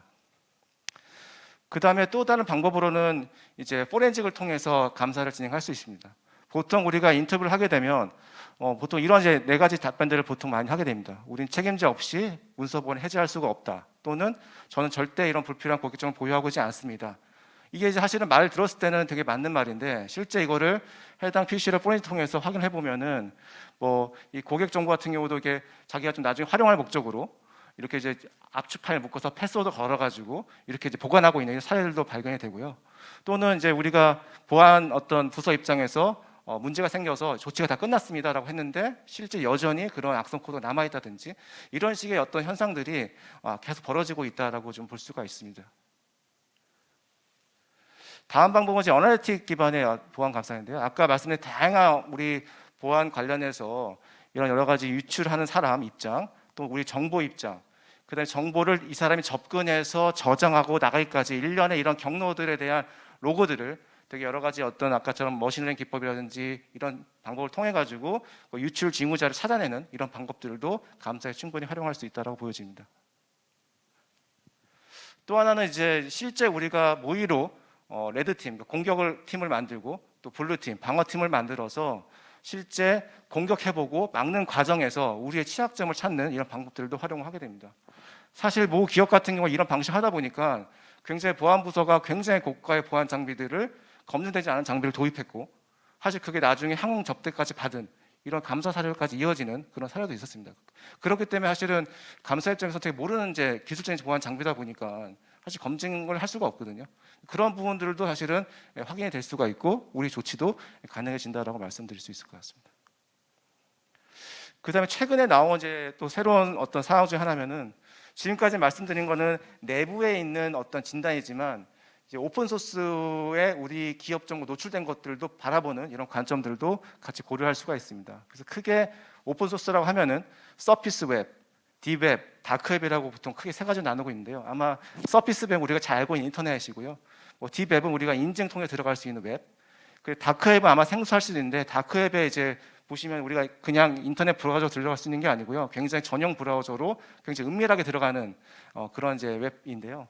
거기에 들어가면 되게 뭐 마약 거래라든지 해킹, 뭐 불법적인 어떤 범죄 이런 모든 정보들이 그 안에서 거래가 이루어지고 있는 데가 있습니다. 사실 거기 보면은 회사의 어떤 정보를 거래할 수도 있고 회사의 메일 계정을 거래할 수도 있고 여러 가지 이런 정보들이 실제로 노출되어 있는데 이런 정보들을 우리가 해당 기업에 노출된 게 없는지 찾는 이런 방법들을 통해 가지고 우리 회사의 어떤 보안에 대한 취약점 정도도 같이 볼 수가 있게 됩니다. 그래서 그런 여러 가지 것들 찾기 위해서는 실제 그런 정보 수집하고 분석하고 대응하는 이런 활동들도 감사에 충분히 활용할 수 있지 않을까 생각이 됩니다. 그래서 그런 여러 가지 사례들이 굉장히 많습니다. 아까 다크웹에도 보면은 이런 회사 이메일 계정이 패스워드까지 노출될 수도 있고 또 VPN이라고 해서 외부에서 실제 안으로 들어갈 수 있는 그런 중요한 아이디 패스워드에 노출이 돼가지고 또 2차 공격이 일어날 수도 있고요. 또 최근에 이제 코로나 때문에 저희가 온라인 회의를 많이 하지 않습니까? 그런 회의 때도 어떤 모 증권사 같은 경우에는 뭐 수천억 대의 투자 회의가 노출이 돼가지고 그런 정보들이 더 문제가 됐던 이런 사례도 있고요. 그래서 여러 가지 것들에 대한 어떤 다크웹상에 있는 정보들을 활용해서 우리 회사의 어떤 정보들이 혹시 외부에 노출되고 있는 게 아닌가 이런 우려들에 대해서 이렇게 모니터링하고 하는 이런 활동도 중요하다고 보고 있습니다.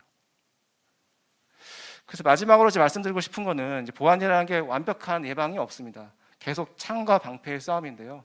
결국에는 이 보안도 리스크 관리 측면으로 잘 관리가 돼야 되고 우리 모든 걸 막을 수 없기 때문에 굉장히 어떤 우리가 효과적인 대책을 수립하고 그게 지속적으로 관리 유지될 수 있는 그런 거버넌스도 같이 갖춰가야 된다라는 게 마지막으로 드리고 싶은 말씀입니다. 네, 이상으로 마치도록 하겠습니다. 이성호 파트너님 발표 감사합니다. 주제 발표를 해주신 발표자분들께 다시 한번 감사하다는 말씀 드립니다. 이것으로 주제 발표 세션은 끝났고요. 저희가 이제 패널 토론을 시작할 텐데 패널 토론 준비를 위해서 15분 정도 휴식을 취하고 다시 진행하도록 하겠습니다. 시청자분들께서는 늦지 않게 4시 20분까지는 꼭 다시 접속을 해주시기 부탁드리겠습니다. 감사합니다.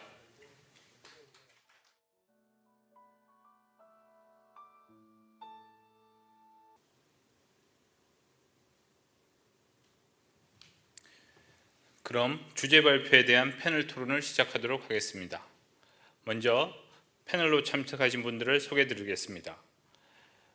신환건 국민연금기금 상건전문위원님 참석해 주셨습니다. 현재 투자정책위원장직을 맡고 계십니다.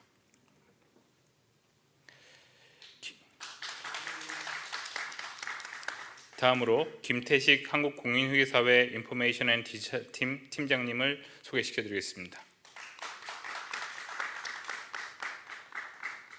신일항 가천대학교 경영학과 교수님 참석해 주셨습니다.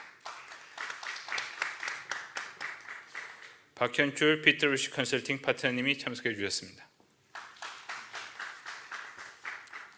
패널 토론은 가톨릭대학교 회계학과 교수이신 김범중 교수님이 진행해 주시겠습니다. 교수님 부탁드리겠습니다.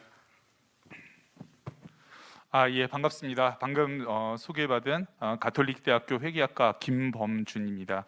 오늘 이렇게 한국윤리경영학회하고 삼일회계법인이 공동으로 특별 세미나를 이렇게 개최하게 되었고 사회를 보게 돼서 큰 영광으로 생각합니다. 오늘 네 분의 박사님 전문가분들께서 주제 발표를 해주셨고요. 자, 지금은 이제 패널 토론을 진행하도록 하겠습니다. 방금 사회자께서 소개하신 대로 네 분의 전문가들 저희가 패널 토론에 토론자도 모셨습니다. 저희가 총 30분 정도의 시간이 지금 배정되어 있는데요. 그 네 분에게 저희가 5분씩 토론을 할 수 있는 시간을 먼저 드리고요. 그다음에 추가적인 어떤 코멘트가 있으시거나 한 부분에 대해서는 그 네 분의 또 발표자에게 또 시간을 조금씩 할애해 드리도록 그렇게 진행할까 합니다.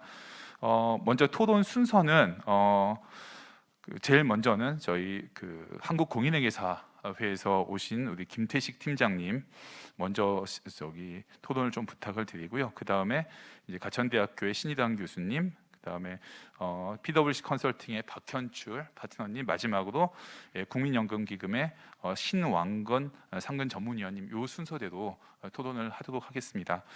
오늘 좋은 주제들이 참 많이 논의가 되었는데요. 논의된 부분들이 어떻게 향후에 우리 지금 회계 업계와 그 다음에 이제 기업들이 적용하고 그 다음에 활성화해 나갈 수 있는지에 대해서 고견을 부탁드리도록 하겠습니다. 먼저 김태식 한국공인회계사회 인포메이션 앤 디지털 팀장님의 토론을 부탁드리겠습니다. 예, 안녕하십니까. 패널 발표하게 될 한국공인회계사의 I&D 팀장 김태식입니다. 오늘 주제 발표 내용을 매우 잘 들었고요. 시간 관계상 바로 본론으로 들어가서 패널 발표를 하겠습니다. 저는 이제 오늘 나왔던 주제 발표 내용 중에 모든 내용들에 대해서 언급하기보다는 주로 이제 제가 담당하고 있는 오디트 데이터 어널리틱스 쪽에 초점을 맞추어 말씀드리도록 하겠습니다. 최근 AICPA가 작년이죠. 2020년에 FAS 142 오디트 에비던스를 개정을 하였습니다. 그러니까 여기서 공식적으로 이제 오토메이티드 툴스 앤 테크닉이라는 표현을 쓰고 있는데, 과거에는 사실 이러한 표현이 기준서에 포함되지 않았는데 이런 용어가 포함됐다는 것 자체가 저는 이제 굉장히 큰 의미를 가지고 있다고 보고 있고요. 여기에는 이 기준서 내용에는 앞서 주제 발표에서 언급하였던 데이터 어널리틱스, 머신러닝, AI, RPA 이런 것들이 모두 포함되어 있습니다. 142 오디트 에비던스에서는 이제 몇 가지 중요한 문구가 있는데, 이제 패러그래프 A3에서는 감사 증거로 활용되는 정보에 대한 감사인의 평가는 오토메이티드 툴스 앤 테크닉 활용을 통해서 더 향상될 수 있다. 오토메이티드 툴스 앤 테크닉 활용은 감사인이 정보를 통합 또는 세분화하거나 다양한 원천에서 획득된 정보를 고려할 수 있게 해줄 수 있다라고 설명하고 있습니다. 특히 이제 패러그래프 61번을 보면은 중요한 문구가 나오는데요. 이런 오토메이티드 툴스 앤 테크닉을 활용한 분석적 절차를 하게 되면 감사인이 저지멘탈 그러니까 전문가적 판단에 따라서 중요하게 왜곡 표시될 가능성이 낮다고 판단하였기 때문에 중요한 왜곡 표시 위험의 특징을 나타내지 않은 항목에 대해서도 추가적인 감사를 제공할 수 있다라고 명시적으로 언급하고 있습니다. 즉, 이 얘기는 전문가적 판단만을 활용해서 잘못된 의사결정을 할 수 있는 것을 이런 오토메이티드 툴스 앤 테크닉을 활용한 분석적 절차를 통해서 예방할 수 있다는 의미로 해석할 수가 있을 것입니다. 이와 같이 감사 기준에서도 최근에 급격한 기술을 반영하고 있기 때문에 데이터 어널리틱스에 미치는 영향은 매우 클 수밖에 없다고 봅니다. 다음은 이제 회계 데이터 특성을 고려한 데이터 분석이 좀 필요하다고 보는데요. 데이터 테이블의 칼럼 간 상관관계가 상대적으로 낮은 변수로 이루어진 그런 데이터에서 어떤 이상거래 탐지를 한다거나 하는 것과 달리 회계 데이터 분석 같은 경우에는 많은 이제 교수님들도 분석하실 때 느끼시겠지만 어떤 변수로 레이쇼, 비율 같은 거 넣게 되면은 그 레이쇼 자체가 사실 보통 어떤 비율과 어떤 비율은 상관관계가 굉장히 높을 수밖에 없죠. 회계 데이터 특성상. 그렇기 때문에 그 학습 데이터, 트레이닝 데이터 세트를 만드는 것이 현실적으로 매우 어렵습니다. 그러니까 뭐 최근에 뭐 이런 어떤 합성 기법들, 스마트 기법 같은 것들을 이용하는 것도 굉장히 좀 어려운 부분이 있고, 앞서 카카오 사례에서도 언급하였듯이 뭐 부정 사기 데이터 자체가 물론 회계 데이터도 마찬가지지만 극도의 임밸런스 데이터입니다. 굉장히 이제 그 사기 데이터가 굉장히 적은 편이죠. 그렇기 때문에 또 하나는 이제 회계 데이터도 아까 뭐 그 금융 거래 데이터에 못지않게 굉장히 컨피덴셜한 데이터일 수밖에 없습니다. 그래서 더욱더 학습 데이터를 만들기 어려운 부분들이 있습니다. 그래서 이러한 어려운 부분들을 이제 극복하기 위해서 최근에는 뭐 앞서도 이제 그 카카오 사례에서도 말씀하셨듯이 뭐 오토 인코더를 활용한 SFP 분계장 분석과 같은 그런 최신 논문들이 나오고 있는데 저자가 이제 굉장히 독특한 게 교수분들하고 이제 글로벌 대형 회계법인의 관계자분이 이제 코어그로 해서 논문들을 쓸 정도로 산학이 굉장히 활발하게 이루어지고 있는 분야도 어떻게 보면 회계 데이터 분석 부분이라고 볼 수가 있습니다. 최근에 이제 그런 논문들에 나와 있는 코드를 제가 이제 분석해 보면 이게 단지 흥미로운 수준 정도가 아니라 실무적으로 상당히 의미 있는 어떤 수준이라는 것을 좀 확인할 수 있었습니다. 우리도 이런 최신 기법 논문에 대해서 향후 산학 등을 통해서 심도 있는 연구 분석이 좀 필요하다고 봅니다. 마지막으로 데이터 분석 능력을 제공하기 위한 현실적인 방안에 대해서 좀 말씀드리자면 저는 뭐 파이썬 교육이 현실적으로 좀 필요하다고 봅니다. 반론의 여지가 있을 수도 있겠지만 뭐 여러 가지 프로그래밍 언어 중에서 파이썬만큼 데이터 분석에 적합한 언어는 저는 개인적으로 좀 없다고 보는데요. 몇 년간 저도 이제 한국공인회계사회에서 회원분들을 대상으로 있는 오디트 데이터 어널리틱스라든지 파이썬을 교육해왔던 경험을 바탕으로 말씀드리자면 저는 이제 기승전 교육이라는 거를 정말 말씀드릴 수밖에 없다고 생각들고요. 그것도 이제 툴 베이스 교육이 필요하다는 겁니다. 이론적인 교육은 사실 별로 실질적인 의미가 없고요. 툴 베이스 교육, 그러니까 결국은 언어, 프로그래밍 언어를 베이스한 교육이 필요할 수밖에 없다라는 겁니다. 뭐 앞에서도 계속 이제 뭐 교수님들 주제 발표에서도 말씀을 하셨지만 전통적으로 회계업계에서의 데이터 분석은 마이크로소프트 엑셀에 굉장히 의존해 왔다고 해도 과언이 아니라고 봅니다. 그러나 이제 레코드 수가 이제 100만 개 이상 넘어가게 되면 엑셀 시트에서 하나의 시트에서 해결할 수가 없기 때문에 순간적으로 이제 데이터 분석의 공황 상태가 발생될 수 있죠. 엑셀에 너무 의존하다 보면. 저도 이제 실제로 대기업의 SAP 분계장 대용량 데이터를 받고 나서 그 이후에 어떻게 분석을 해야 되는가 어려워했던 뭐 회원분들의 애로사항을 많이 들은 경험이 있습니다. 그래서 이에 대해서는 학계뿐만 아니라 실무에서도 지금보다 훨씬 더 많은 교육이 이루어져야 한다고 저는 개인적으로 생각합니다. 예, 이상입니다. 예, 김대식 팀장님 오늘 좋은 말씀해 주셨는데요. 특히 그 회계 데이터 분석을 툴 베이스로 교육을 강화해야 되고 특히 파이썬의 유용성에 대해서 설명해 주신 부분이 매우 인상적이었습니다. 예, 다음으로는 가천대학교 경영학과의 신일항 교수님 토론을 듣도록 하겠습니다. 네, 반갑습니다. 가천대학교의 신일항이라고 합니다. 사실 제가 그 학교에 오기 전에 감사인으로서도 일을 했고 현재 이제 학교에 있지만 어떤 특정 기업의 이제 사회이사로 일을 하고 있기 때문에 오늘 그 발표 자료를 들으면서 이제 많은 것들을 배우고 많은 것들을 느낄 수 있었습니다. 그 몇 년 전에 그 사회이사 지금 이제 감사위원회의 대부분의 멤버가 사회이사인데요.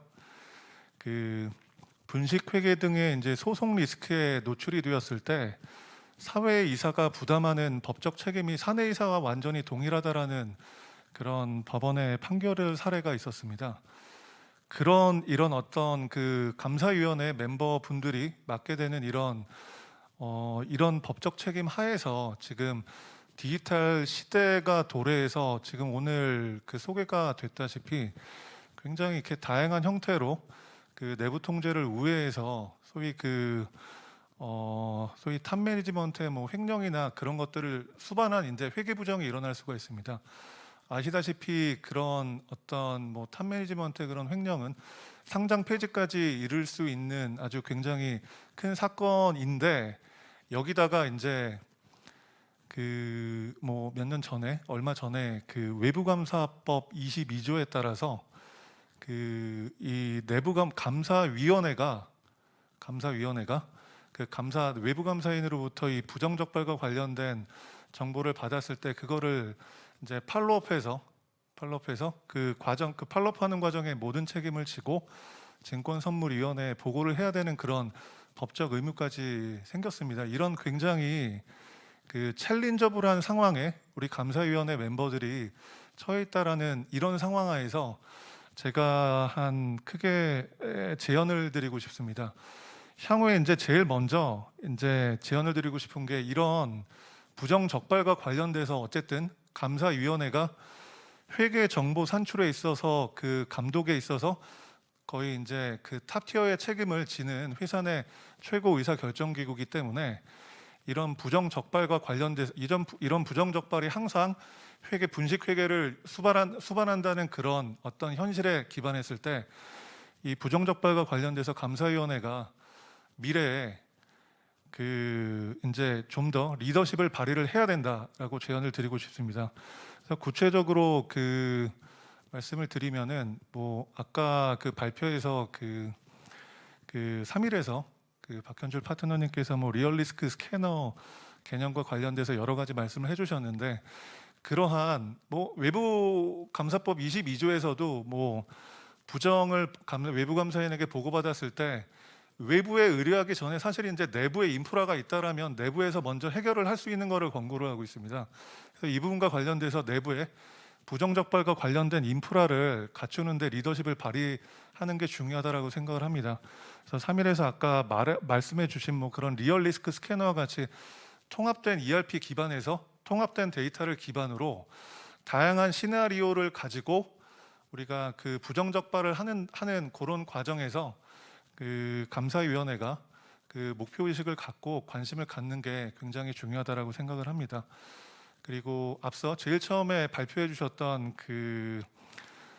카카오뱅크의 사례가 이제 금융권에서는 그런 금융사기가 굉장히 중요하죠.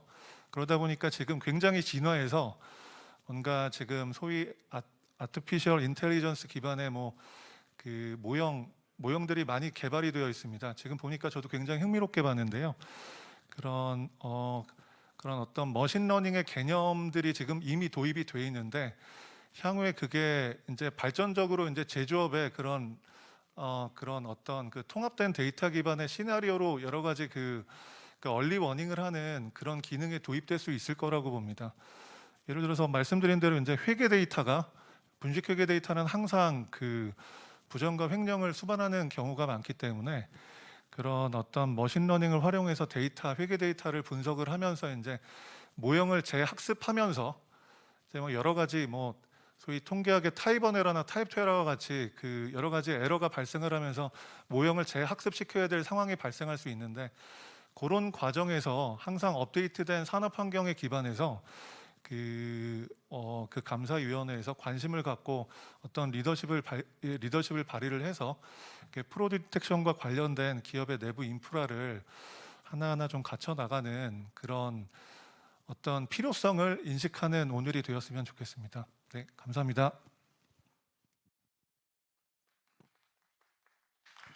예, 좋은 말씀 감사합니다. 신인환 교수님 토론을 해주셨는데요. 예, 주로 신인환 교수님께서는 감사위원들이 위험 관리 차원에서 어떻게 이 디지털 환경에서의 프로드 디텍션을 끌고 갈 것인지, 아니면 그분들이 어떤 식으로 이제 사내 그런 이제 위험 관리 인프라를 구축할 수 있을 것인지에 대한 좋은 말씀을 해주셨습니다. 다음으로는 오늘 발표도 세 번째 주제 발표를 해주셨던 PwC 컨설팅의 박현출 파트너님의 말씀을 듣도록 하겠습니다. 네, PwC 컨설팅 박현출 파트너입니다. 패널 디스커션에서 제가 우선 드리고 싶은 말씀은 프로드에 대한 본질적 이해가 좀 필요하지 않을까라는 생각이 듭니다. 서두에 말씀드린 바와 같이 일반 운영 리스크는 어쩌면 오류나 실수의 가능성이 있지만, 계속해서 말씀드리지만 이 프로드는 분명한 어떤 인텐션을 가지고 있는 것들이고요. 그리고 ACIP 협회에서 얘기하는 바와 같이 부패라든지 자산 횡령, 특히나 허위 보고 관련된 것들은 저희 이제 회계업계에 크게 상처를 낼 수 있습니다. 그런 측면에서 제가 좀 첫 번째 말씀드리고 싶은 부분은 뭔가의 어떤 매뉴얼이나 어떤 실제적인 프로세스 중심이라기보다는 좀 사람에 대한 이해가 좀 필요하지 않을까라는 생각이 우선 들고 있고요. 그러다 보면 결국적으로는 그 사람이 가진 어떤 엔티티에 대한 속성에 대한 이해, 그리고 그 사람이 가지고 있는 여러 지위, R&R, 역할, 권한, 플러스 그 사람이 하는 여러 행동, 비헤이비어를, 레드 플래그에 대한 이해를 실제적인 어떤 거래의 결과물과 융합시킨다면 훨씬 더 우리가 그 거래만을 쳐다봤던 단편적 거래만에 대한 부분보다는 훨씬 더 많은 컨텍스트를 이해할 수 있을 거라고 판단이 되고 있고요.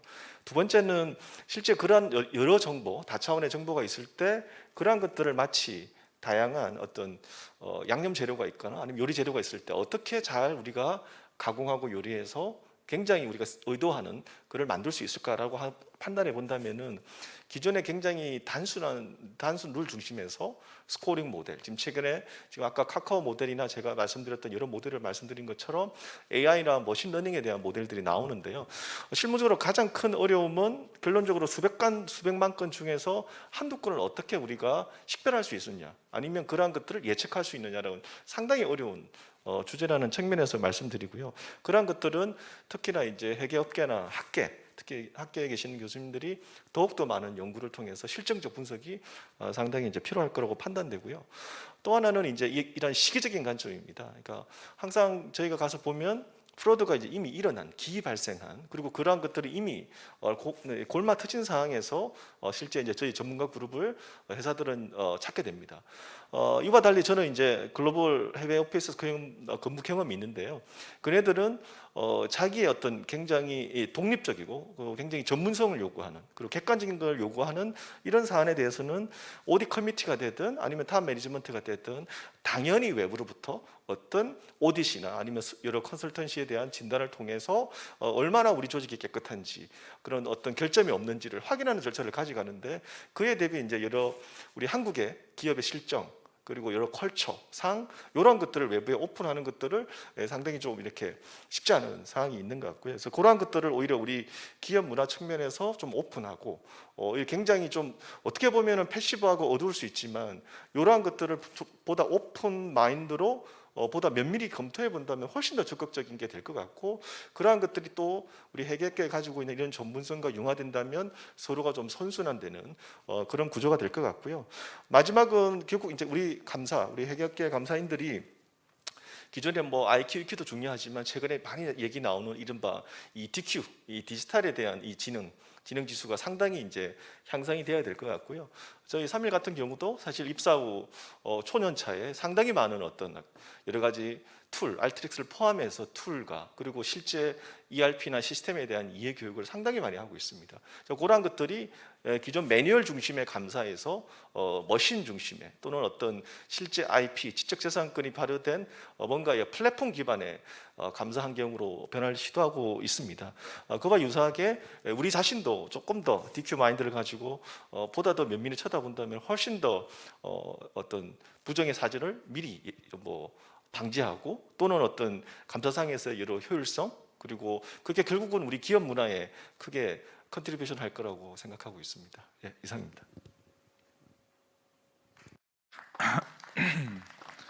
예, 저 박현출 파트너님께서는 회계 감사인의 입장에서 프로드 디텍션에 관련된 좋은 말씀을 해주셨고요. 특히 인상적이었던 게 이게 좀 맥락 차원에서 봐야지 너무 디테일하게 테크니컬한 측면에서 볼 뿐 아니가, 결국에는 사담과 어떤 상황 맥락을 종합적으로 고려해야 되고, 특히 이제 신입 회계사에 대해서 특히 IT 또 DT 교육을 되게 강화하고 있다는 좋은 말씀을 해주셨습니다. 오늘 토론자로 오신 분 중에 마지막으로 국민연금기금 상근 전문위원이신 신왕근 위원장님 토론 부탁드리겠습니다.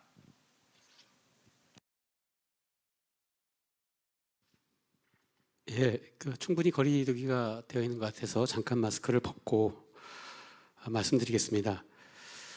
사실은 제가 그 토론 순서의 첫 번째인데, 제가 조금 그 특별 세미나의 주제와는 잠깐 벗어날 수도 있는 얘기를 드릴 것 같아가지고 마지막에 말씀드리겠다고 얘기를 했습니다. 국민연금기금 상근 전문위원이 무슨 일을 하는지 잘 모르실 수도 있을 것 같아가지고요. 국민연금기금은 이제 최고 의사결정기구로 국민연금기금운용위원회를 두고 있습니다. 근데 이제 가입자 대표로 또 정부 관료들 해서 20여 명의 이제 비상근 위원들이다 보니 그 전문성을 확보하기 위해서 이제 그 전문위원회가 3개가 있는데요. 투자정책위원회, 위험관리성과보상위원회, 그리고 수탁자 책임위원회가 전문위원회가 있습니다. 근데 거기에 이제 그 전문성을 좀 더 보완하자 해서 작년 2월에 상근 전문위원을 3분을 두고, 그래서 각 전문위원회의 위원으로 참여하면서 위원장을 1년씩 이렇게 맡는 그런 제도를 운영하고 있는데, 저는 이제 올해는 투자정책위원장을 맡고 있습니다. 제가 오늘 드리고 싶은 말씀은 그 오늘 전반적인 이제 그 윤리경영학회의 어떤 주제가 그 디지털 혁신과 기업 윤리 이걸 연결시키는 이제 그런 시사점을 얻고자 하는 것 같아요. 그래서 그런 점에서 저는 최근에 국민연금기금이 이제 ESG에 대한 이제 어떤 이니셔티브를 강화하고 그래서 최근에 탈석탄과 관련된 그 선언도 하고 하는 거를 연결시켜서 이런 국민연금을 포함한 이제 그 글로벌 대형 그 투자자들의 ESG 그리고 기업 윤리 그리고 디지털 혁신이 어떤 관련이 있을까를 좀 생각을 해봤고요. 이제 그 부분을 말씀드리겠습니다. 국민연금은 지금 830조 규모가 2020년 12월 말이었고요. 현재는 870조에 이르고 있습니다. 수익 그 운영 수익을 잘 거둔다면 한 해에 75조 그리고 이제 그 이 순연금보험료가 한 25조 30조니까 뭐 상황에 따라서 달라질 수 있지만 한 해에 100조 가까이 늘어날 수도 있는 그런 규모라서 조만간에 1000조까지도 이제 금방 달성할 것 같습니다. 그럼 이런 국민연금이 이제 그 어떤 ESG 이슈를 바라볼 때 ESG 이슈가 그런 글로벌 연기금 투자자 입장에서는 왜 중요할까라고 생각을 해보면 뭐 다 아시는 것처럼 어떤 그 기업을 이제 고를 때 국민연금은 장기적인 대형 투자자니까 그 기업의 지속 가능한 성과를 볼 수밖에 없고요. 그러면 이제 어떤 그 재무적인 성과 외에 비재무적인 성과를 조금 더 섬세하게 그리고 자세히 살필 필요가 있는데 그 ESG 이슈는 바로 그런 부분에서 이제 그 비재무적인 요소를 재무적 요소와 통합해서 과거의 풀 스토리를 우리가 파악할 수 있고 그래서 국민연금의 어떤 그 투자 대상으로서 지속 가능한가? 사실은 기본적으로는 철저하게 그런 관점에서 바라보는 것이기 때문에 저는 개인적으로는 ESG라고 하는 것이 투자자 관점에서는 굉장히 윤리적인 의사결정과 관련이 되어 있다고 생각합니다.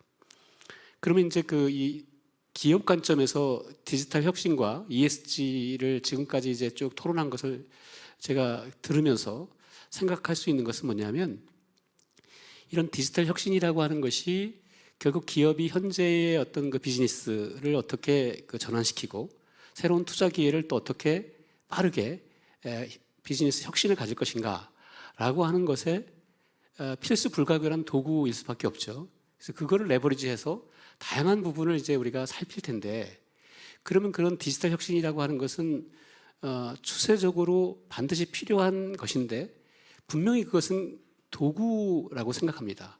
그러니까 기업 혁신의 비즈니스 혁신의 도구인데 그럼 그런 것이 이제 혁신이 가속화됐을 때 기업은 결국 어떤 것을 얻을 수 있을 것인가를 생각해 보면 결국 이제 그 기업의 본질 그러니까 업의 본질에 집중할 수 있는 C-레벨들이 그런 쪽으로 뭐 시간이 남는다고 하는 표현은 그렇지만 거기에 집중할 수 있는 이 커패시티가 생긴다는 거죠. 그러면 결국 그 우리가 항상 고민하지만 기업의 윤리가 무엇일 것인가라고 생각해 보면 기업의 윤리를 대표하는 어떤 키워드는 저는 인테그리티라고 생각하거든요. 인테그리티.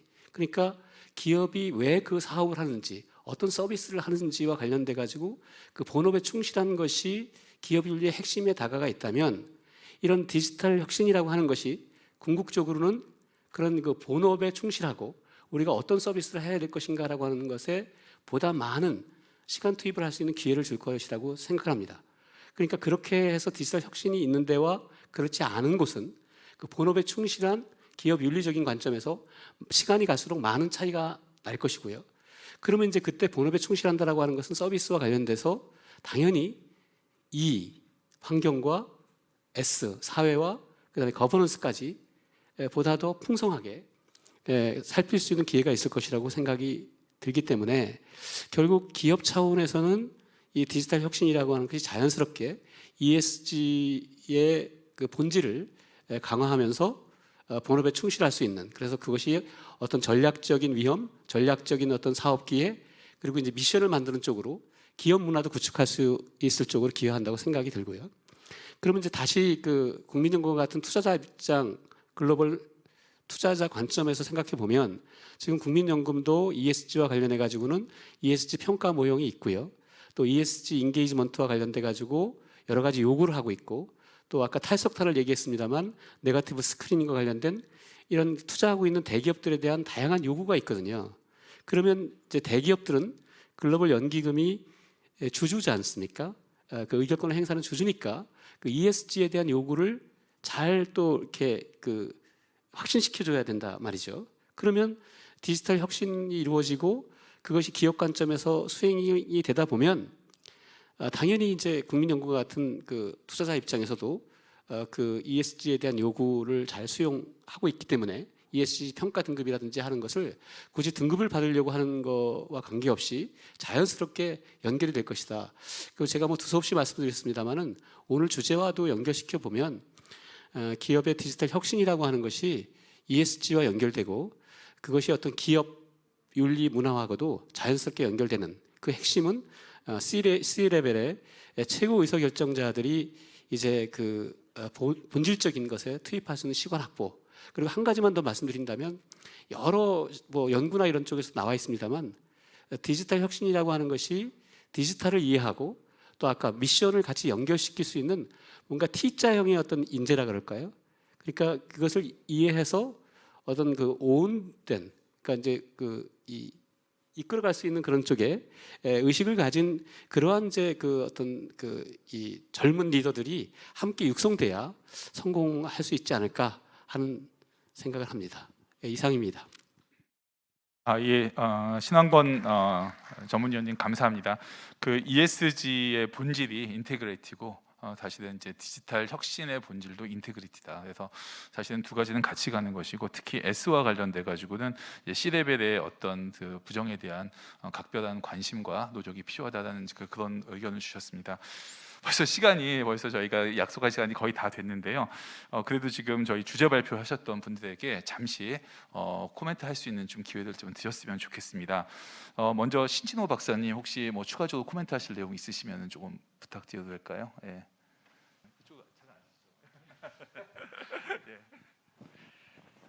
네, 안녕하세요. 카카오뱅크의 신진호입니다. 오늘 저는 이제 계속 재택근무하다가 간만에 서울 왔는데 너무 재밌는 내용들이었고요. 패널 분들께서 해주셨던 말씀들도 너무 의미 있는 말씀을 잘 들었습니다. 이제 제가 이제 회계를 잘 몰라서 발표 내용이 되게 조금 그 은행에 조금 포커싱 돼 있긴 한데 회계 쪽과 관련돼서 지금 생각난 거를 한 가지만 말씀드리고 이제 내려가고자 합니다. 이제 그 프로드 디텍션이라는 이 분야가 사실은 아까 신일환 교수님께서도 말씀하셨지만은 이제 점차 이제 데이터가 많이 쌓여 있는 금융권뿐만 아니라 이제 이런 회계 분야에도 이제 확대가 될 것은 자명한 일인데 그렇게 가기 위해서는 이제 제일 근본적인 게 데이터입니다. 그래서 이제 우리 뭐 PwC도 그렇고 3일 회계 법인도 그렇고 뭐 국내 1위를 넘어서 거의 글로벌 회사이기 때문에 이런 큰 회사가 어떻게 보면 뭐 ESG라는 차원일 수도 있겠지만 이런 프로드 데이터를 집적하고 관리해서 이 우리나라 회계업계가 사용할 수 있는 그런 인프라를 만들 수 있는 노력을 좀 해주셔야 되지 않을까 생각이 들어요. 왜냐하면 우리나라도 2000년 초반에 그 신용카드 사태가 일어나기 전까지는 크레딧 뷰로라는 게 사실 없었는데 그게 발생되고 나니까 이런 신용 데이터, 금융권 거래 데이터를 이제 뭐 크레딧 뷰로라는 데가 집적을 해서 다른 금융 회원사들이 사용할 수 있는 인프라를 만들어야 되겠구나. 그래서 이제 신용정보법도 만들어지고 막 그렇게 발전한 거거든요. 그런데 이제 어떻게 보면은 이거는 이 회계 쪽 분야는 회계 감사 분야는 어떻게 보면은 약간 그 신용 거래 같은 경우에는 전 국민에 해당되는 거지만 이건 어떻게 보면 업계가 그 중요성을 인식하고 앞서 나가줘야 되는데 데이터가 잘 쌓여 있지 않으면은 뭐 나중에 아무것도 할 수 없고 그리고 데이터를 지금 수집해서 쌓으려면 상당히 비용과 노력이 많이 들어가기 때문에 3일 같은 데가 아니면 사실 뭐 어디가 할 수 있을지 모를 일인 것 같아요. 그래서 한번 이제 정말 이 디지털 트랜스포메이션의 중요성을 잘 이해하고 계시니까 이제 지금은 그 비즈니스 밸류가 없어 보일지라도 그 뭐 마치 이제 들어가는 코스트만 많아 보이더라도 국내 상장사 또 비상장사 또 나가서는 해외의 그런 사례까지 이렇게 모으다 보면 프로드 디텍션 할 수 있는 모델링을 할 수 있는 그런 사기건에 대한 데이터도 수집될 것이고, 결국에는 또 그때 당시에 데이터를 집적해 놓은 회사가 다른 회사가 쉽게 따라오지 못할 부가가치를 만들어낼 거거든요. 그래서 이제 그런 데이터 집적에 대한 노력을 좀 해주시면 뭐 많은 도움이, 우리나라를 뿐만 아니라 이제 뭐 업계에서도 아니면 세계적으로도 뭐 리딩 컴퍼니가 계속되실 수 있지 않을까, 이런 생각이 들어서 한 말씀 드리고 이제 내려가겠습니다. 예, 신지도 박사님 좋은 말씀 감사합니다. 지금 시간이 많이 됐으니까 그럼 제가 마무리를 좀 하도록 하겠습니다. 오늘 저희 한국윤리경영학회 특별 세미나로서 디지털 시대의 부정적 발과 위기관리라는 주제를 가지고 네 분의 전문가와 또 네 분의 또 패널 모시고 좋은 말씀을 많이 들었습니다. 요새 이제 학교에서도 그 회계학을 가르치는 입장에서도 이제 회계가 앞으로 데이터하고 결합된다는 거에 대해서는 저희가 거의 상수도 받아들이고 있고요. 저희 학교에서도 2017년부터 회계에다가 IT를 접목한 지금 융합 교육을 하기 위해서 매우 노력을 하고 있습니다. 앞으로는 이제 회계가 회계로서 존재하는 것이 아니고요, IT를 활용한 이제 회계로 존재할 것이고요. 그 과정에서 이제 과거에는 우리가 경험하지 못했던 새로운 형태의 문제점들, 그다음에 리스크, 이런 것들이 아마 계속 쏟아져 나올 거로 생각을 합니다. 그래서 이런 좋은 어떤 그 세미나를 통해서요, 특히 감사위원회를 비롯한 C레벨에 계시는 분들이 그 디지털 환경에서의 프로드에 대한 부분에 대한 좀 인식을 좀 새롭게 하시고, 앞으로도 관련 업계와 학회에서 지속적인 논의와 또 많은 발전이 있었으면 하는 바람입니다. 네네. 자, 오늘 그러면 이것으로 저희 그 패널 토론을 마치고요. 마지막으로 저희 이승호 3.15 보면 파트너님께 이제 클로징 코멘트를 좀 부탁을 드리도록 하겠습니다. 예, 감사합니다. 네, 오늘 발표와 토론 감사드립니다. 질문이 하나 올라와 있더라고요. 그 내용은 혹시 회계감사위원회가 회사 회계 부정을 적발하고 이를 정선위에 보고하지 않아 불이익 처벌받은 구체적 사례가 있나요? 이렇게 이제 질문이 들어왔는데, 이 부분은 뭐 제가 감사 담당 파트너기도 해서 제가 말씀드리면 될 것 같은데, 일단 그 감사위원회가 부정을 적발하고 보고를 안 해서 지금 불이익 처벌 받은 케이스는 아직까지는 없고요. 그 대신 요거보다는 낮은 수준이지만 지금 회사 부정이라든지 분식을 매니지먼트의 분식에 대해서 감사위원회가 듀 케어를 하지 않은 부분에 대해서는 기소된 케이스가 있고요. 지금 뭐 기소 내용을 보면 뭐 처벌 수익에 대해서는 꽤 높은 수준의 기소를 했는데, 다행히 아직까지 이제 저희 정서상으로는 감사위원회가 이제 비상근 조직이고 하다 보니까 깊이 있게 관여하지 못한 점에 대해서 뭐 면책은 받은 케이스가 있는데, 향후에 지금 뭐 사회 분위기로나 아니면 감사위원회에 대한 책임이 강화되는 상황에서는 갈수록 그 책임이라든지 법적 책임뿐만 아니라 뭐 우리 재무적 책임 이런 부분은 꽤 높아질 것으로 생각되고 있습니다. 이상입니다. 이제 오늘 온라인으로 진행된 세미나의 마지막으로 뭐 김범용 교수님께서 말씀해 주셨다시피 3.15 법인 이승호 파트너님을 모시고 오늘 이 자리를 정리하는 말씀을 듣고자 합니다. 이승호 파트너님께서는 현재 3.15 법인 리스크 앤 레귤레토리 플랫폼 리더로서 기업의 리스크 관리 및 규제 관련 기업 대응과 관련된 서비스를 총괄하고 계십니다. 그럼 이승호 파트너님, 오늘 세미나에 대한 정리와 폐회 인사 말씀 부탁드립니다.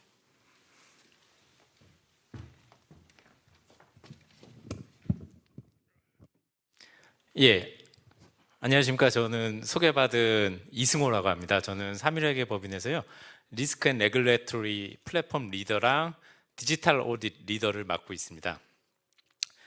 오늘 사실 이렇게 참석해 주신 이 세미나는 윤리경영학회가 주최하고 3.1 법인이 후원하는 특별 세미나로서 디지털 시대의 부정적발과 위기 관리에 대해서 저희가 오늘 한 2시간에 걸쳐서 특별 세미나를 가졌습니다. 참석해 주신 모든 분들께 감사드리고요. 그리고 특별한 기회를 주신 윤리경영학회 여러분께도 특별히 감사를 드립니다. 이 디지털이라는 단어는 사실 본격적으로 나타난 게 스마트폰이 도입되던 한 10년 전부터 저희가 본격적으로 나타났습니다. 그 당시만 해도 저는 이러한 디지털이라는 단어가 유행처럼 금방 없어질 거라고 생각했습니다. 근데 이 디지털이라는 단어가 계속 변모를 하면서 그 다음에는 AI, 빅데이터, 뭐 요새는 뭐 딥러닝, 머신러닝, 그리고 뭐 자율주행, 그리고 뭐 요새는 뭐 증강현실에서부터 메타버스까지 계속 발전을 하면서 이제는 저희 생활에 깊숙이 스며들었습니다. 뭐 뗄래야 뗄 수가 없는 상황이 됐습니다. 또 하나, 오늘의 주제의 또 하나인 윤리라는 측면을 보면 이 윤리라는 단어는 MZ 세대들이 윤리와 공정에 대해서는 굉장히 민감하게 반응을 합니다. 결국은 저희가 말씀드리고 싶은 건 디지털과 윤리, 이 두 가지는 앞으로의 기업 경영에 있어서 가장 핵심적인 요소가 될 거라고 저는 자신 있게 생각을 하고 있습니다. 아까 신 전문위원님께서 말씀하신 것처럼 ESG에서도 이러한 윤리, 뭐 디지털 이런 것들은 굉장히 핵심적인 요소로 치부받고 있습니다. 저희 3일 회계법인은 업계 리딩 펌으로서 이러한 디지털과 윤리가 기업 경영의 핵심 요소가 될 수 있도록 옆에서 자문하고 도와드리는 게 저희의 사회적 전문가 그룹으로서의 사회적 책임이라고 생각하고 이러한 책임을 다하도록 계속 노력하고 열심히 더 노력하도록 하겠습니다. 오늘 참석해 주신 여러분께 진심으로 감사드리면서 오늘 세미나를 마치도록 하겠습니다. 감사합니다. 오늘 발표와 토론 또 유튜브로 참석해 주신 관계자분들께 다시 한번 감사드립니다. 오늘 세미나를 성공적으로 마칠 수 있게 돼서 여러분들께 고맙다는 말씀 전해드리고 싶습니다. 감사합니다.